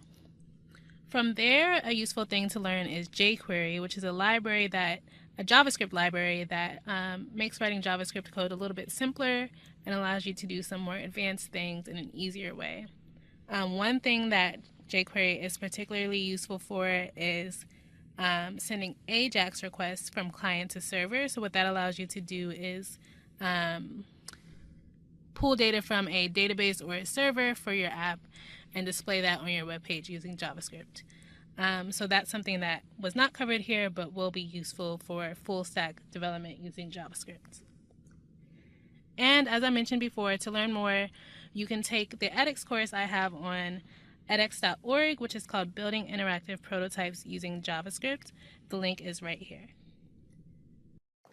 So far, all of the technical concepts we've covered focused on the experiences of our users in the browser side or client side of web apps. But a web app isn't fully functional without a way to store and retrieve dynamic data so that the app can carry out logic. In this module, we'll explore these back-end web development concepts and learn how to set up a basic server to handle the logic for a web app. So earlier modules of this course focused on client-side web development. We talked about HTML, which is used to define content, CSS, which is used to style and present that content, and then JavaScript, which is used on the client side to add behavior to web pages by modifying and reacting to events with that content. And these three languages are used to build our client side, which is the interfaces that our users view and interact with on our web pages. So what's left after that? If we're actually going after creating a functional web app, an application that does something and handles data, then we need a server, and we need to learn more about server-side web development. So let's take a look at how the client and server side of a web app work together. So the client, as we know, is the HTML, CSS, and JavaScript code that is running on your user's machine, most likely a web browser, whether that's on their laptop, their mobile device, any device with a web browser, that is the client. And that's running your HTML, CSS, and JavaScript. And at some point, your app will need to display some sort of data that is dynamic, that's not the same for every user, that's not the same for every scenario. And in that case, it needs to communicate with a server who can handle that dynamic data using a database and handle the complex logic that your app might need to perform to calculate things or to present that data in the right way or to identify the right set of data that should be used. Your server can handle these requests, communicate with the database, and handle any app logic before responding with that data back to the client. So the communication between clients and servers relies on requests from client to server and then responses from server to client. To go into a little bit more detail about how clients and servers communicate, they communicate with each other using a language called Hypertext Transfer Protocol, or HTTP. HTTP contains a set of requests that clients can use to communicate with servers to ask for data. These include the get, put, post, and delete requests. So those are the types of requests that clients will send to servers, and then servers will respond to clients with that data or a status update or a resource like an HTML page or a CSS file, or even an image. So HTTP is the protocol or the language that is used between clients and servers. And we'll see, we'll need to remember these get, put, post, and delete options when we're writing the code for our servers, because the server will need to handle each of these types of requests. So the role of your web server is to really just listen for these requests, and then set up handlers to react in certain ways based on the type of request that's coming in. At some point, your app will probably need to carry out some sort of logic in order to handle the request, communicate with a database to get certain data, and then respond to the client with the data or resources that were requested. So this is fundamentally what a server is responsible for a web app, and it's really the brains that handles all the functionality of your web app. And that's what we're going to be programming when we talk about server-side web development.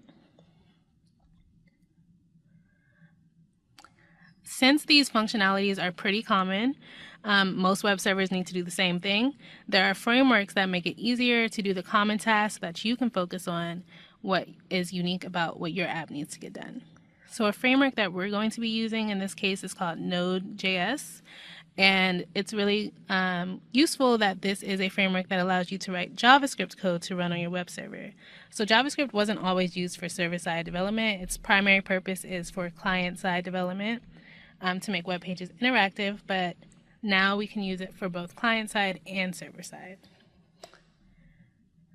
So as you'll see, Node provides different modules that handle the common server functionality that we need to program into our app, which makes it really easy to quickly build server-side components for a web app.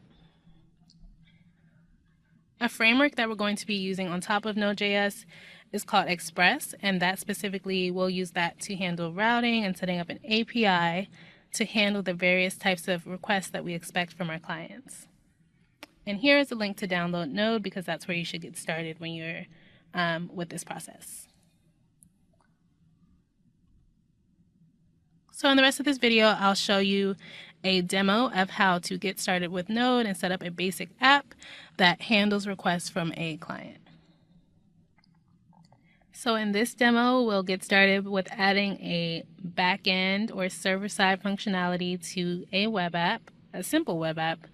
And this is the state of the web app right now. It's a web page with HTML, CSS, and JavaScript on the client side.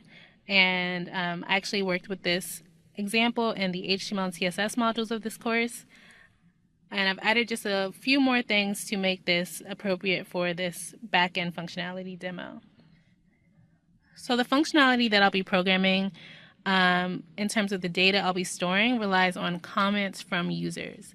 So I have this form where users can type their name and a comment and submit it. And then what I'll do is have each of those comments and names stored in a database and displayed on the page. So every time someone adds a new comment, that will be stored in the database so that every other user of this page will also see the comment here. So right now, since I have only built this with HTML, CSS, and JavaScript, I just hard-coded some sample data in just so I can see the look I'm going for, just as a placeholder. So that's why this is repeated text here. But I recommend doing that so that you know what you're going for before you start writing your server-side code. So here is the code for the page that we were just looking at. I just have some basic HTML using semantic tags and basic tags. And then here I have a section with the comments that I'll take this out once I'm done with the server-side code. But for now, I just have placeholder text. And actually, I'll go ahead and comment that out right now, since we already looked at what we want this page to look like. So I'll just use an HTML comment from here all the way to the bottom of this section. So now everything in green is commented out and won't be displayed on my page. So I'm going to start just by setting up a basic server for my Node app. So right now this isn't really an app, it's more of an interactive web page. So the first thing I need to do is add a file for my server code. And I'll just call this server.js, which is a common name for this file. I'll also organize my files into client and server side. So I'll put all of my client side files into a folder called public. Oh, it looks like I've already done that actually. So I need to take this server file out of my public folder. There we go. So in this file, I'll start with setting up my Node and Express app. So the first thing I'll do is import the modules that I need from Node for my app. And the only module I'll use right now to get started is the Express module, since that's the framework that I'm using with Node. The way we do that is just by creating a variable to hold the object for Express.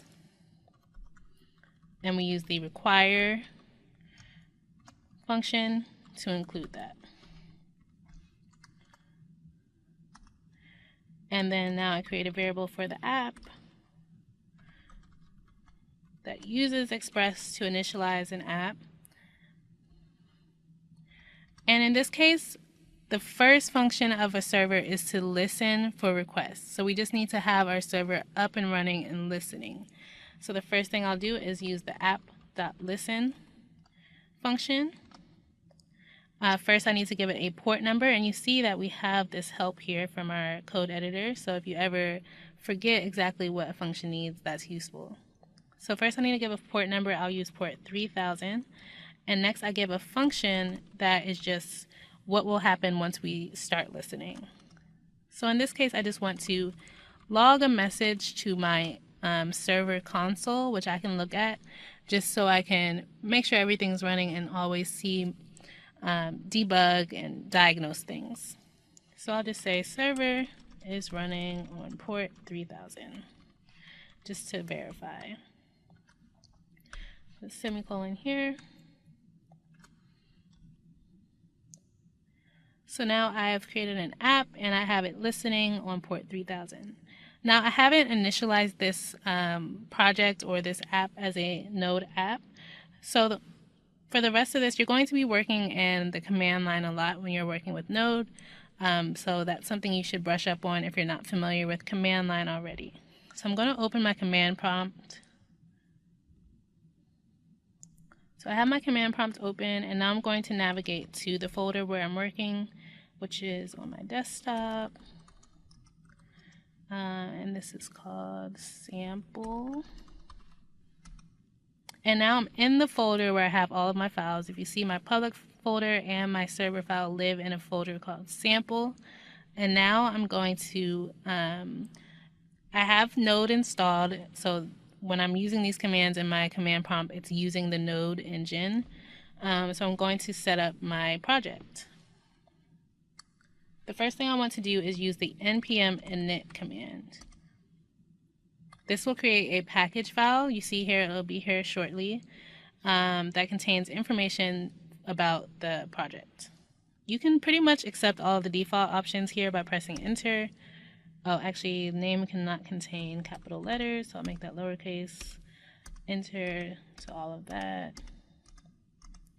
And yes, that's okay. So now you see I have a package.json file created. And I could have done that from scratch, but it's pretty easy to just do it using the npm init, which does it automatically and makes sure that it's created correctly. Next, I want to install the dependencies that my app will need. So for now, I'm only going to need to install Express, because if I run this right now, my app will not work. I'll actually demonstrate that.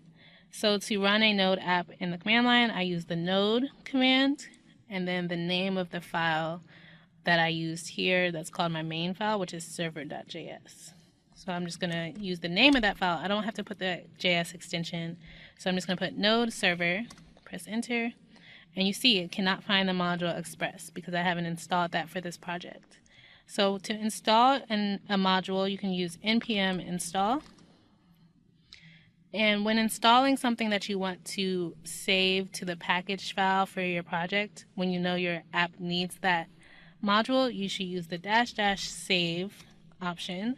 So I'm going to do npm install save express, since that's the name of the module I'm installing. Wait for that to complete. And now you see a node modules folder was just created here. Express will be in there. So that's done. And now if I try to run my server again, I get the message that I logged that says server is running on port 3000. And now you can see it's still running. It's still waiting for something to happen. So the next thing is to be able to respond to requests from clients. And if you remember, we have the different HTTP request types that clients can send. Those are the GET request, PUT, POST, and DELETE. GET is the most common. GET is when a client is asking for data or a resource from the server. So every time your browser requests a web page, that is a GET request being sent to the server asking for that web page, those files for the web page. So the HTML file, the CSS file, the images. Those are requested using a GET request. So that's the first one we'll handle since it's the most common. I'll use Control-C to exit to close my server for now.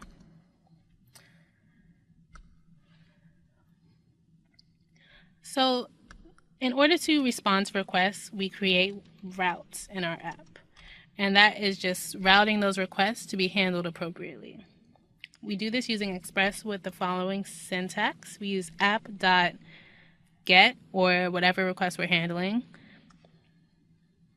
First, we need to identify which route we expect this request to come into. So we can create an API so that requests are sent to the right path on our server to be handled appropriately, because there are different types of GET requests that will come into our server for different types of data.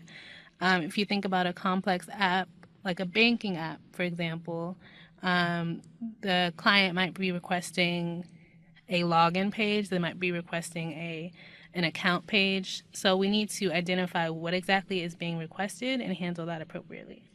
So in this case, I'm just going to put a /, which means get the roots path. And that's usually like the index file of an app or the home page. After identifying which path I want to handle, I then provide a callback function that is called after this request comes in. And this is where I specify what should happen with this request. It has two parameters, request and response. And here I can use those if I need to, but for now I will just log a message. Or actually this time I will respond to the client with the text hello world, just so that we can follow through and do hello world with each of the new languages we're covering. So response.send, and I'll send the text hello world.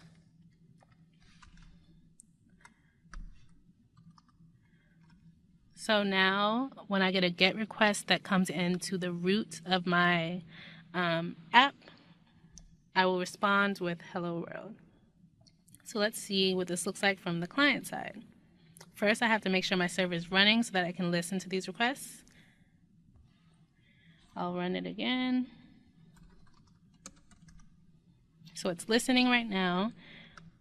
And now I need to send a request from my client. So in this case, the browser can send a request to my server, which is running locally on my computer.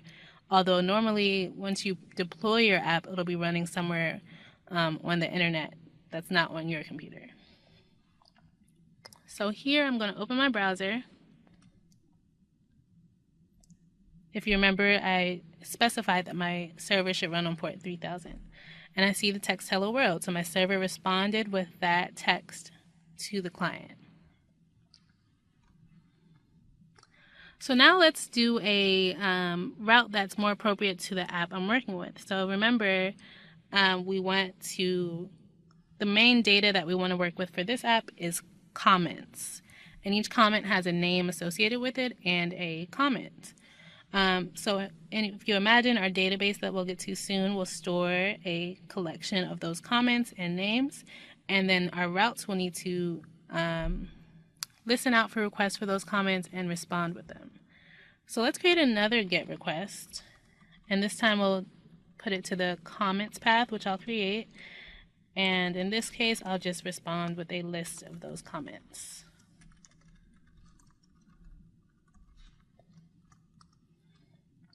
Right now I don't have that list because I don't have the database set up yet, so for now it's good to either log a message.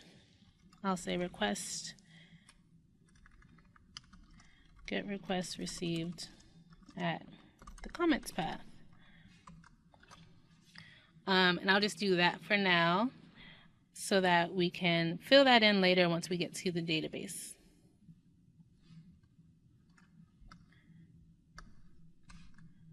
I can also do the same thing with a post request, which will be, a post request is when the client is sending data to the server. So most commonly a post request is sent from a form where once the user submits the form, all the data in that form is sent over to the server to be processed.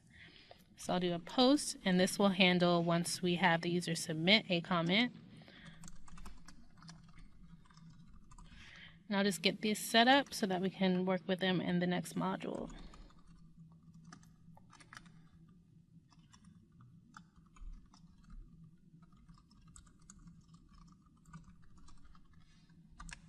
So that's really the core functionality that we'll program for our web servers in this case. We will simply set up routes that will handle the functionality that we expect and the requests that we expect from our clients. And then within these methods in the next module, you will write code to pull data from a database and then return that data back to the user. Or in the case of a post, you will write code to accept data from the client and insert that data into the database.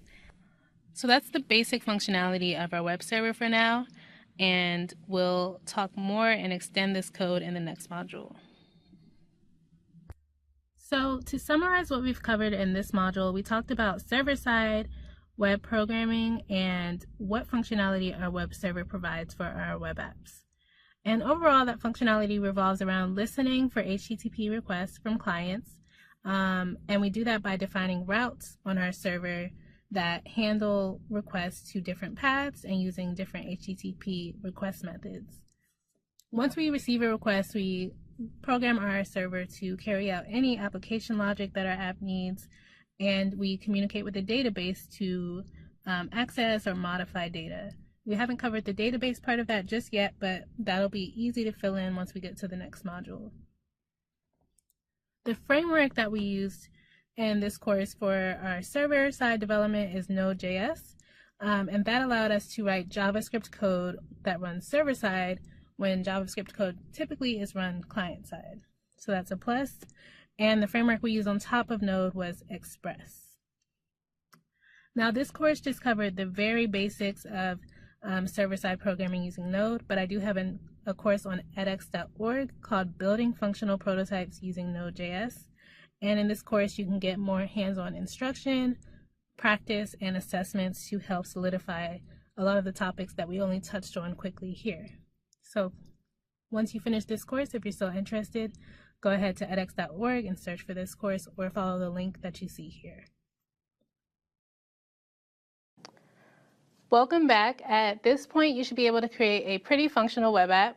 You can create a web user interface using HTML, CSS, and JavaScript.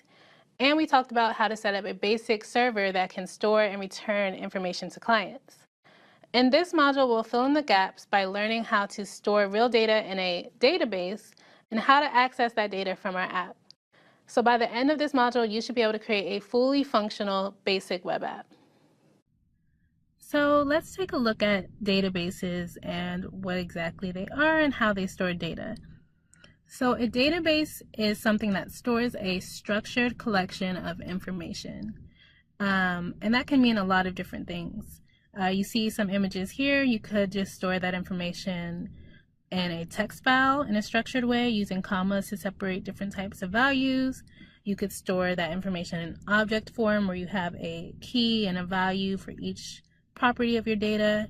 You could store that information in tables where the columns label the properties. There are a lot of ways to structure this information, and each of those could be considered a database. But overall, the things that all databases have in common is that they make it easy to access and manage the data that they store. And in general, the way that we access that data is using the CRUD operations that we've talked about earlier in this course, creating data, reading data, updating, and deleting.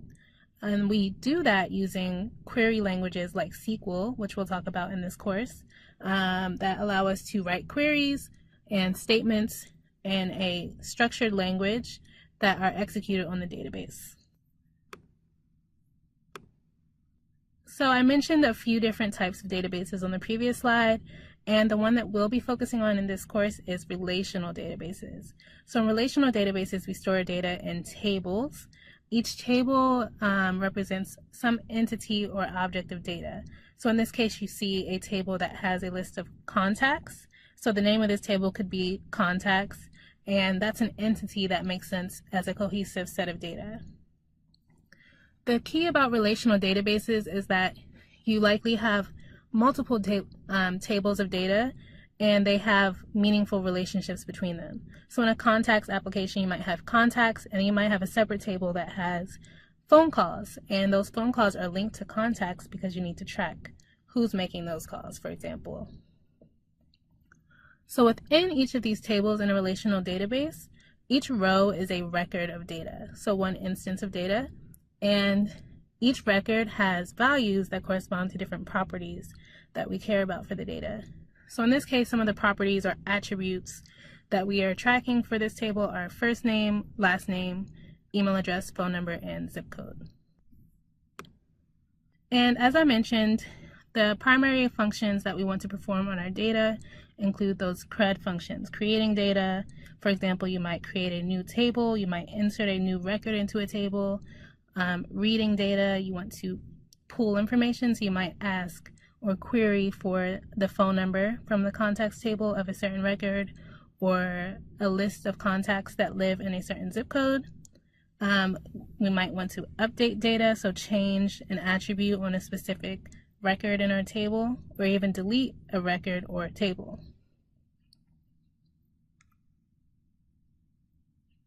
The language that allows us to do this, or that we're going to be using in this course, is called SQL.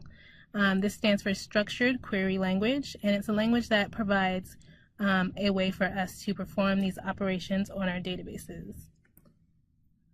So the primary SQL commands that are most used fall into three categories: creating, inserting or updating, and retrieving data.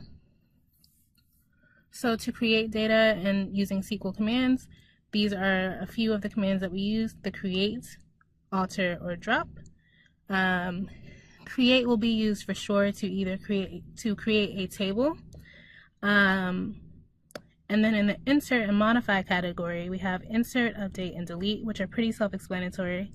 We use insert to create new records within a table. And then we have retrieving, which is used very frequently to pull data from a database. So that is the select keyword, which we'll see very often. Now, we need a place to write or run this SQL code, and for that you use a database management system. Some examples of database management systems are SQLite, SQL Server, MySQL, things like that. The one we'll be using in this course is called SQLite, and it's a lightweight database management system for relational SQL databases. So what this is used for, this is a tool that will allow us to easily create and manage our databases, and provides a place to execute SQL commands using those commands we just talked about on the previous slide. There are two ways that you can do this. First, once you install SQLite, it comes with a command line interface, so you can use your command prompt to run SQL commands to work with your database, and that's a manual process. So that's good when you want to practice or set up your database, but that won't scale for your app. So once you're writing your code for your actual web app, you'll want to write code in your server-side language that will communicate with your database directly through SQLite. So that's what we're going to be doing for our web app. We're going to learn how to write JavaScript code that works with our SQLite engine to connect to our database. And before you can do the things that I will demonstrate in this module, you will want to install SQLite from their website.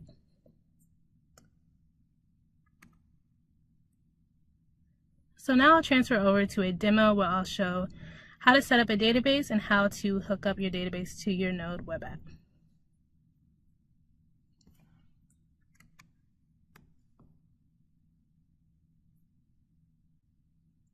So this is the web app that I left off with in the previous module where we set up a basic Node server using the Express framework. So we have just some placeholders within each of these routes that we defined, and in this module we'll learn how to write the queries that we need to connect these routes to our database.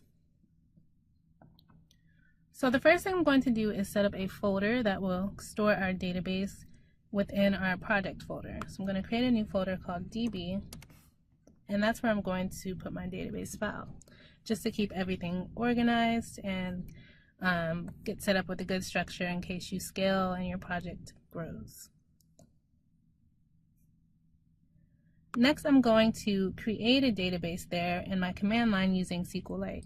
So I'm going to navigate into that folder, and now I can just use a SQLite 3 command, and this will run SQLite in my command prompt. If I don't put anything else with this command, it will run with a temporary database that's useful if you just want to execute commands and practice, and that won't be saved when you're done. So instead I want to give a name of the database, and that will save the database once I exit this command prompt. So I'm going to call this, in this case, if you remember, I'm storing comments in this project, so I'll call this database comments. And then I need the .db extension. So now I'm in the SQLite command prompt, and you see it's waiting for me to enter commands. The first thing I'm going to do, I've created a database, but I haven't created any tables within that database.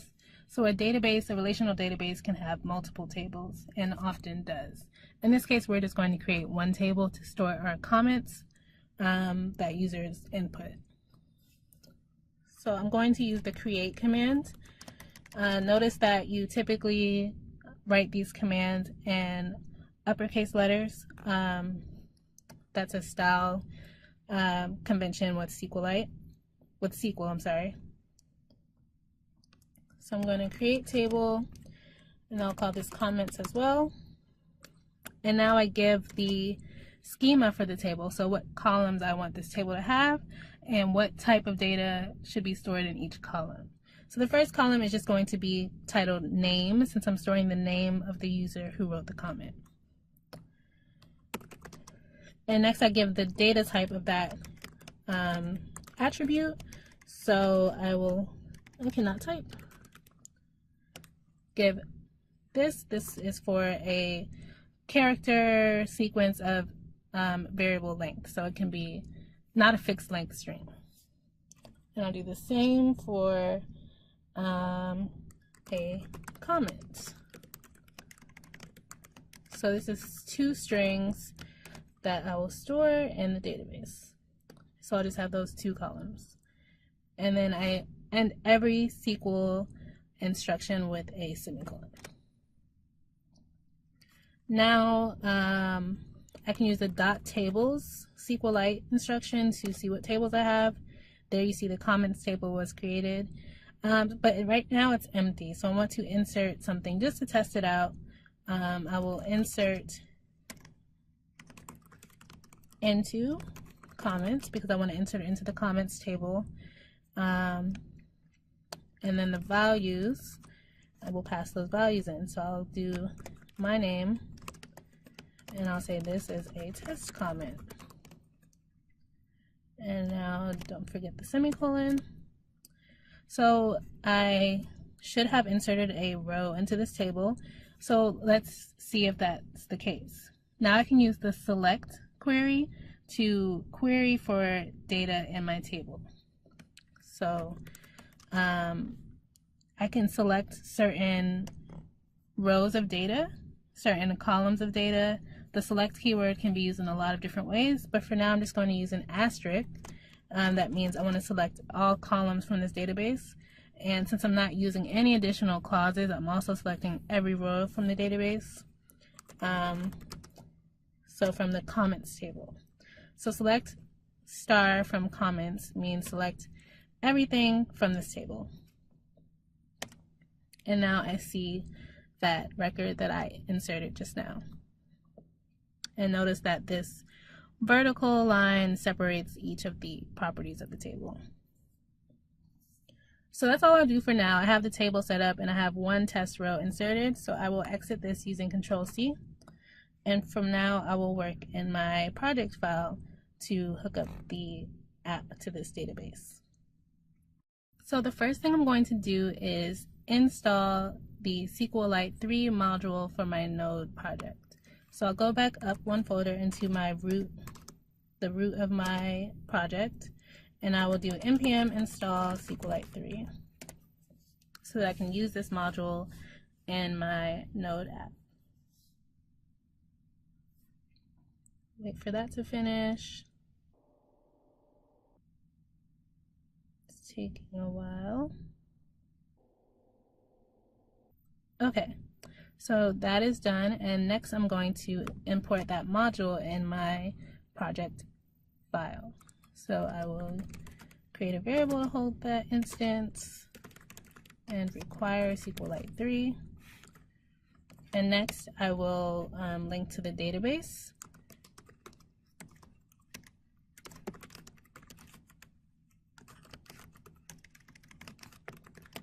And I've created that database. Remember, it's in this DB folder called comments.db.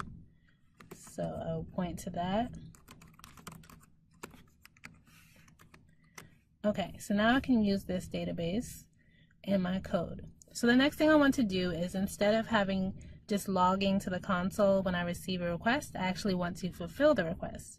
And these requests all deal with data. So let's start with the get comments route. So in this case, I just want to run that same select statement that I just ran in my console to select all the comments that I have in my database. So to do that in Node, I will use my database object that I created here called db and the all method. So db.all, and the first thing I pass in is the actual SQL command I want to run. So I will write select all from comments, just like I did in the command line, and then I pass a callback function to execute afterwards. And this accepts an error argument and a rows argument. And if everything goes well, then rows will contain the actual rows of data that we retrieved from the database. So in this case, I want to, if there's an error, I'll log that to my console. Oops. Can't type today. And if there's not an error, I will send those rows back to the client. So I'll use response.send, just pass those rows back to the client. Okay, so let's talk about how we can test this. I didn't cover jQuery in this course, but I will quickly show some code that I have that sends a jQuery request to this path and expects that data back. So in this script file, this is a script.js file that's on the client side of my app. So this runs in the browser. And here I'm sending a request to the server to that same comments path that we just defined on the server using a GET request. And this is being done with jQuery, so that's what that $sign is for. And then I have a callback function that once we receive that data, I display it on the page appropriately. So I won't go into this because this module is focused on databases, but this is the code that is sending the request from my client and then rendering it on the page in the way that I want. And you can see that this is just pure JavaScript down here, creating new elements, putting them on the page, and displaying the data that I got from the database. So now that I have that, and I think everything is hooked up on the database for this GET route, I will test it out. One thing I should mention actually is I need to actually hook up, specify that my client-side files are all in this public folder, and that when I access anything in the public folder, it should be served as is, as a static file. So that allows us to return files directly without doing any scripts or modifying them. And that's what we want to do for our HTML, CSS, and JavaScript files. So to do that, I'm going to use Express and set up a static route. So I'm going to use the app.use, and then I'm going to pass in express.static, and I'm going to give it to the path to where my static files should be. And that will be this public folder that I created. So I need to give this a full path, so I can use the dir name, which holds the directory that my files currently live in, and then I will just add the public folder to the end of that.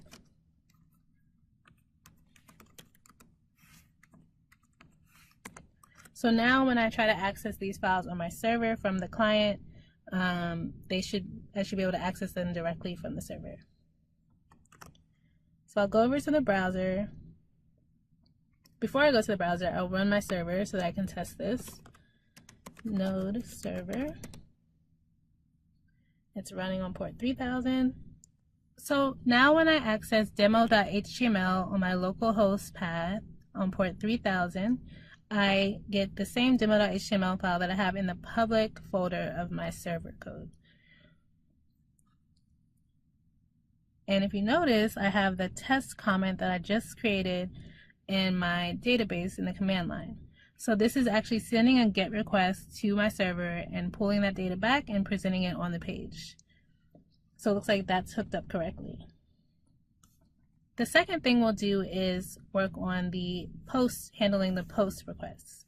And right now we're posting from the HTML file when the user submits the comments form right here. And we have it posting to this comments path using a post method. So let's go ahead and handle that on the server. Also, one thing to note, we're posting data. We need to pay attention to the names we gave each of these. So the name for the first one is name, and the name for the second one is comment.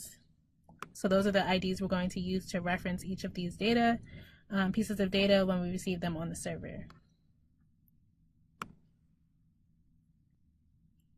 To handle this post data correctly from forms, we need to install a module called body parser. So let me cancel my server, and then I will npm install save body parser.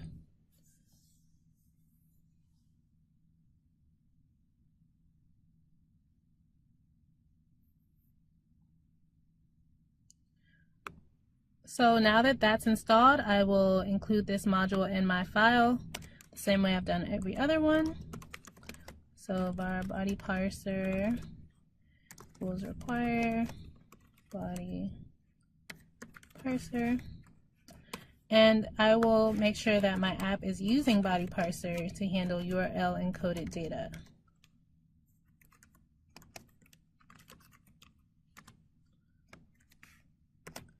And in this case, I need to pass an option that says extended false. And this is to handle the form data from our that we receive from our HTML form. So now I can go ahead and write the SQL for my post route handler. So in this case, I want to insert the data that we receive from the form into the database. So when someone types their name in a comment, I want to add that name and comment to the database table. For the get request or the select statement, we use db.all. In this case, for an insert, we're going to use db.run. All is used for querying. Run is used for other types of SQL commands. Now I'm going to insert the command, and I'm using an insert statement since I'm inserting data. Insert into comments table, and I'll pass the values. And in this case, since I'm using dynamic data in my command, we use placeholders. We use question marks as placeholders for the values, and then we pass another parameter afterwards with that dynamic information for what values we want to insert, since that's changing all the time. So the values in this case, what body parser allows us to do is get the information that was sent from the form in the HTML, the HTTP request body, and reference that from our JavaScript code. So I can use the request object, which I have right here, and I'll do request.body. And remember, the name of that field for the name was actually called name in my HTML code, and then the second one was called comment.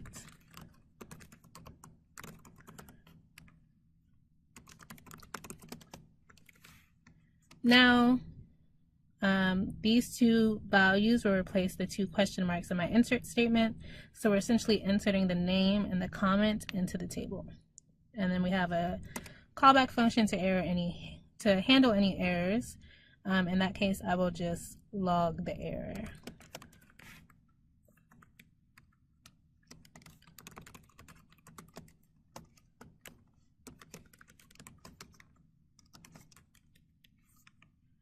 Otherwise, I will send a status back to my client. I'll send a 200 status code, meaning everything's okay, and then I will redirect back to the demo.html page.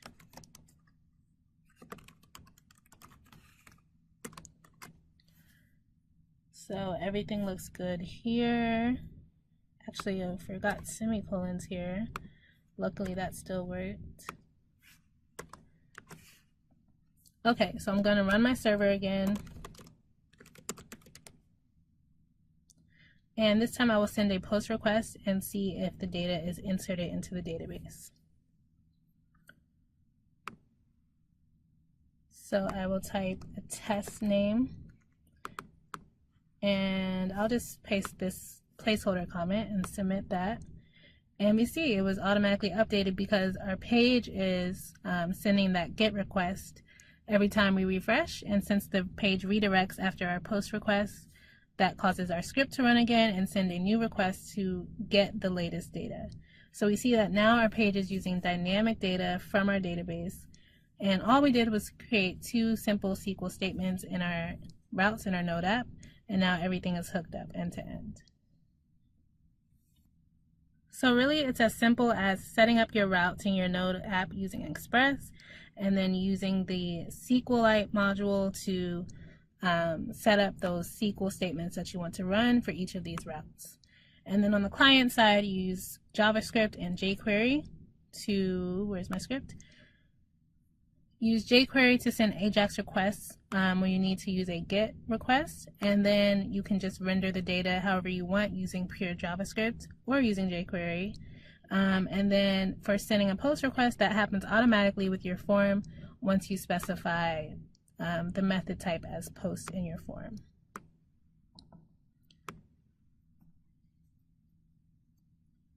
To summarize what we've covered in this module, we talked about databases and how to store app data. Databases are a collection of data that's stored in a structured manner, which makes it easy to access and manage that data using CRUD operations. And SQL is a query language that we use to access and modify data. SQL has commands that we use that correspond to the CRUD operations that we want to do on our data. And SQLite is the database engine or database management system that is a tool that we use to execute these SQL commands that we write to operate on our database. Finally, when it comes to hooking up our Node apps to a database, we write our server-side code in our Node app using JavaScript that uses the SQLite module to execute those SQL commands on our database, and that completes all of the functionality of our server-side web app. So from there, our app is all hooked up and functional, and once you write that client-side JavaScript code using JavaScript and jQuery to send those requests to your server, you should have everything hooked up end-to-end, and your app should be using real dynamic data from your database. This was a brief demo of these topics. I know I didn't go into detail about everything, but if you're interested in learning more, go ahead and take my edX course on edX.org called Building Functional Prototypes Using Node.js. And in that course, you can learn a lot more about this topic, along with more instruction, assessments, and assignments so that you can practice and work along as you learn. Welcome back. Now that you know how to create a web app from start to finish, let's make sure that you can share your work with the world by hosting your app online. In this module, we'll talk about Azure App Service, which is a platform that allows you to publish your app to the web for other people to access. Let's get started. So let's first talk about what Azure refers to. So Azure is a cloud services platform, and that can mean a lot of things. Azure offers a lot to developers and IT professionals, but in general, the categories that all these services fall into is that Azure helps you build things from web apps to IoT solutions. There are a lot of different technologies that Azure works with. Azure helps you deploy those products, and then after they're deployed and up and running, Azure is useful for the management and analytics of how those apps are performing, and any other insights that you want to analyze about your application. All of these services are accessed through the Azure portal, and you can access that at portal.azure.com. So let's talk a little bit about how to deploy to Azure App Service. So Azure App Service is the service we're going to focus on in this course, since we're focusing on deploying our apps. But as I mentioned, there are a lot of other services that you can take advantage of with an Azure subscription. Azure App Service in specific will host your application online. You don't really want to have your code running on your own machine and have people having to send requests to your computer. You want a real server to be running your app so that other people can access it online. So Azure provides that. On that server that Azure will host your app on, Azure will maintain the application framework that you're using, which in this case for this course is Node.js, but Azure works with many others, including ASP.NET, and other technologies. And beyond that, Azure has a lot of other services related to the Azure App Service, including maintenance, source control for your source code, app insights, and a lot more. So there are a few ways to deploy your app to Azure App Service. And deploying just refers to transferring your application files and resources to an Azure hosting instance.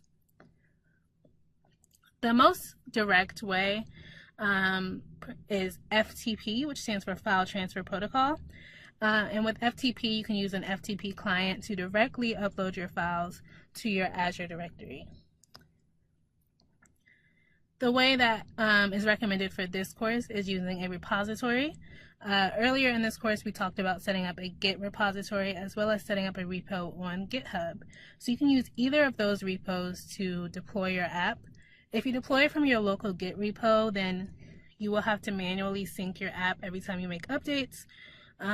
Or you can deploy from your GitHub or any other cloud repo like Visual Studio Team Server.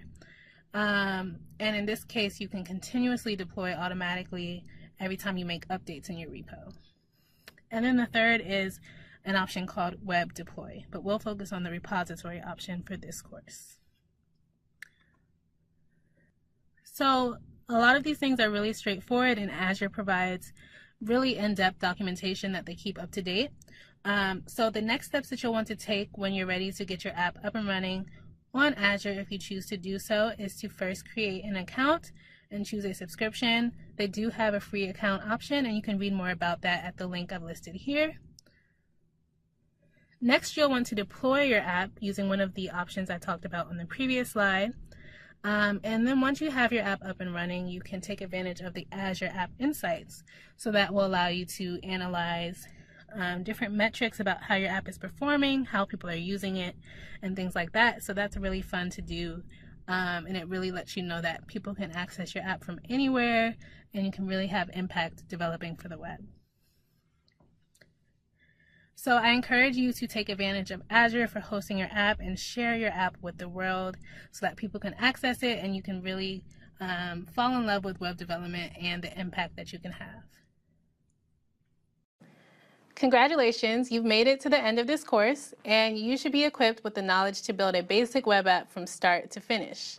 Let's recap what we covered. So we started with talking about how to identify what you're building and plan out who you're building something for and what needs you can address.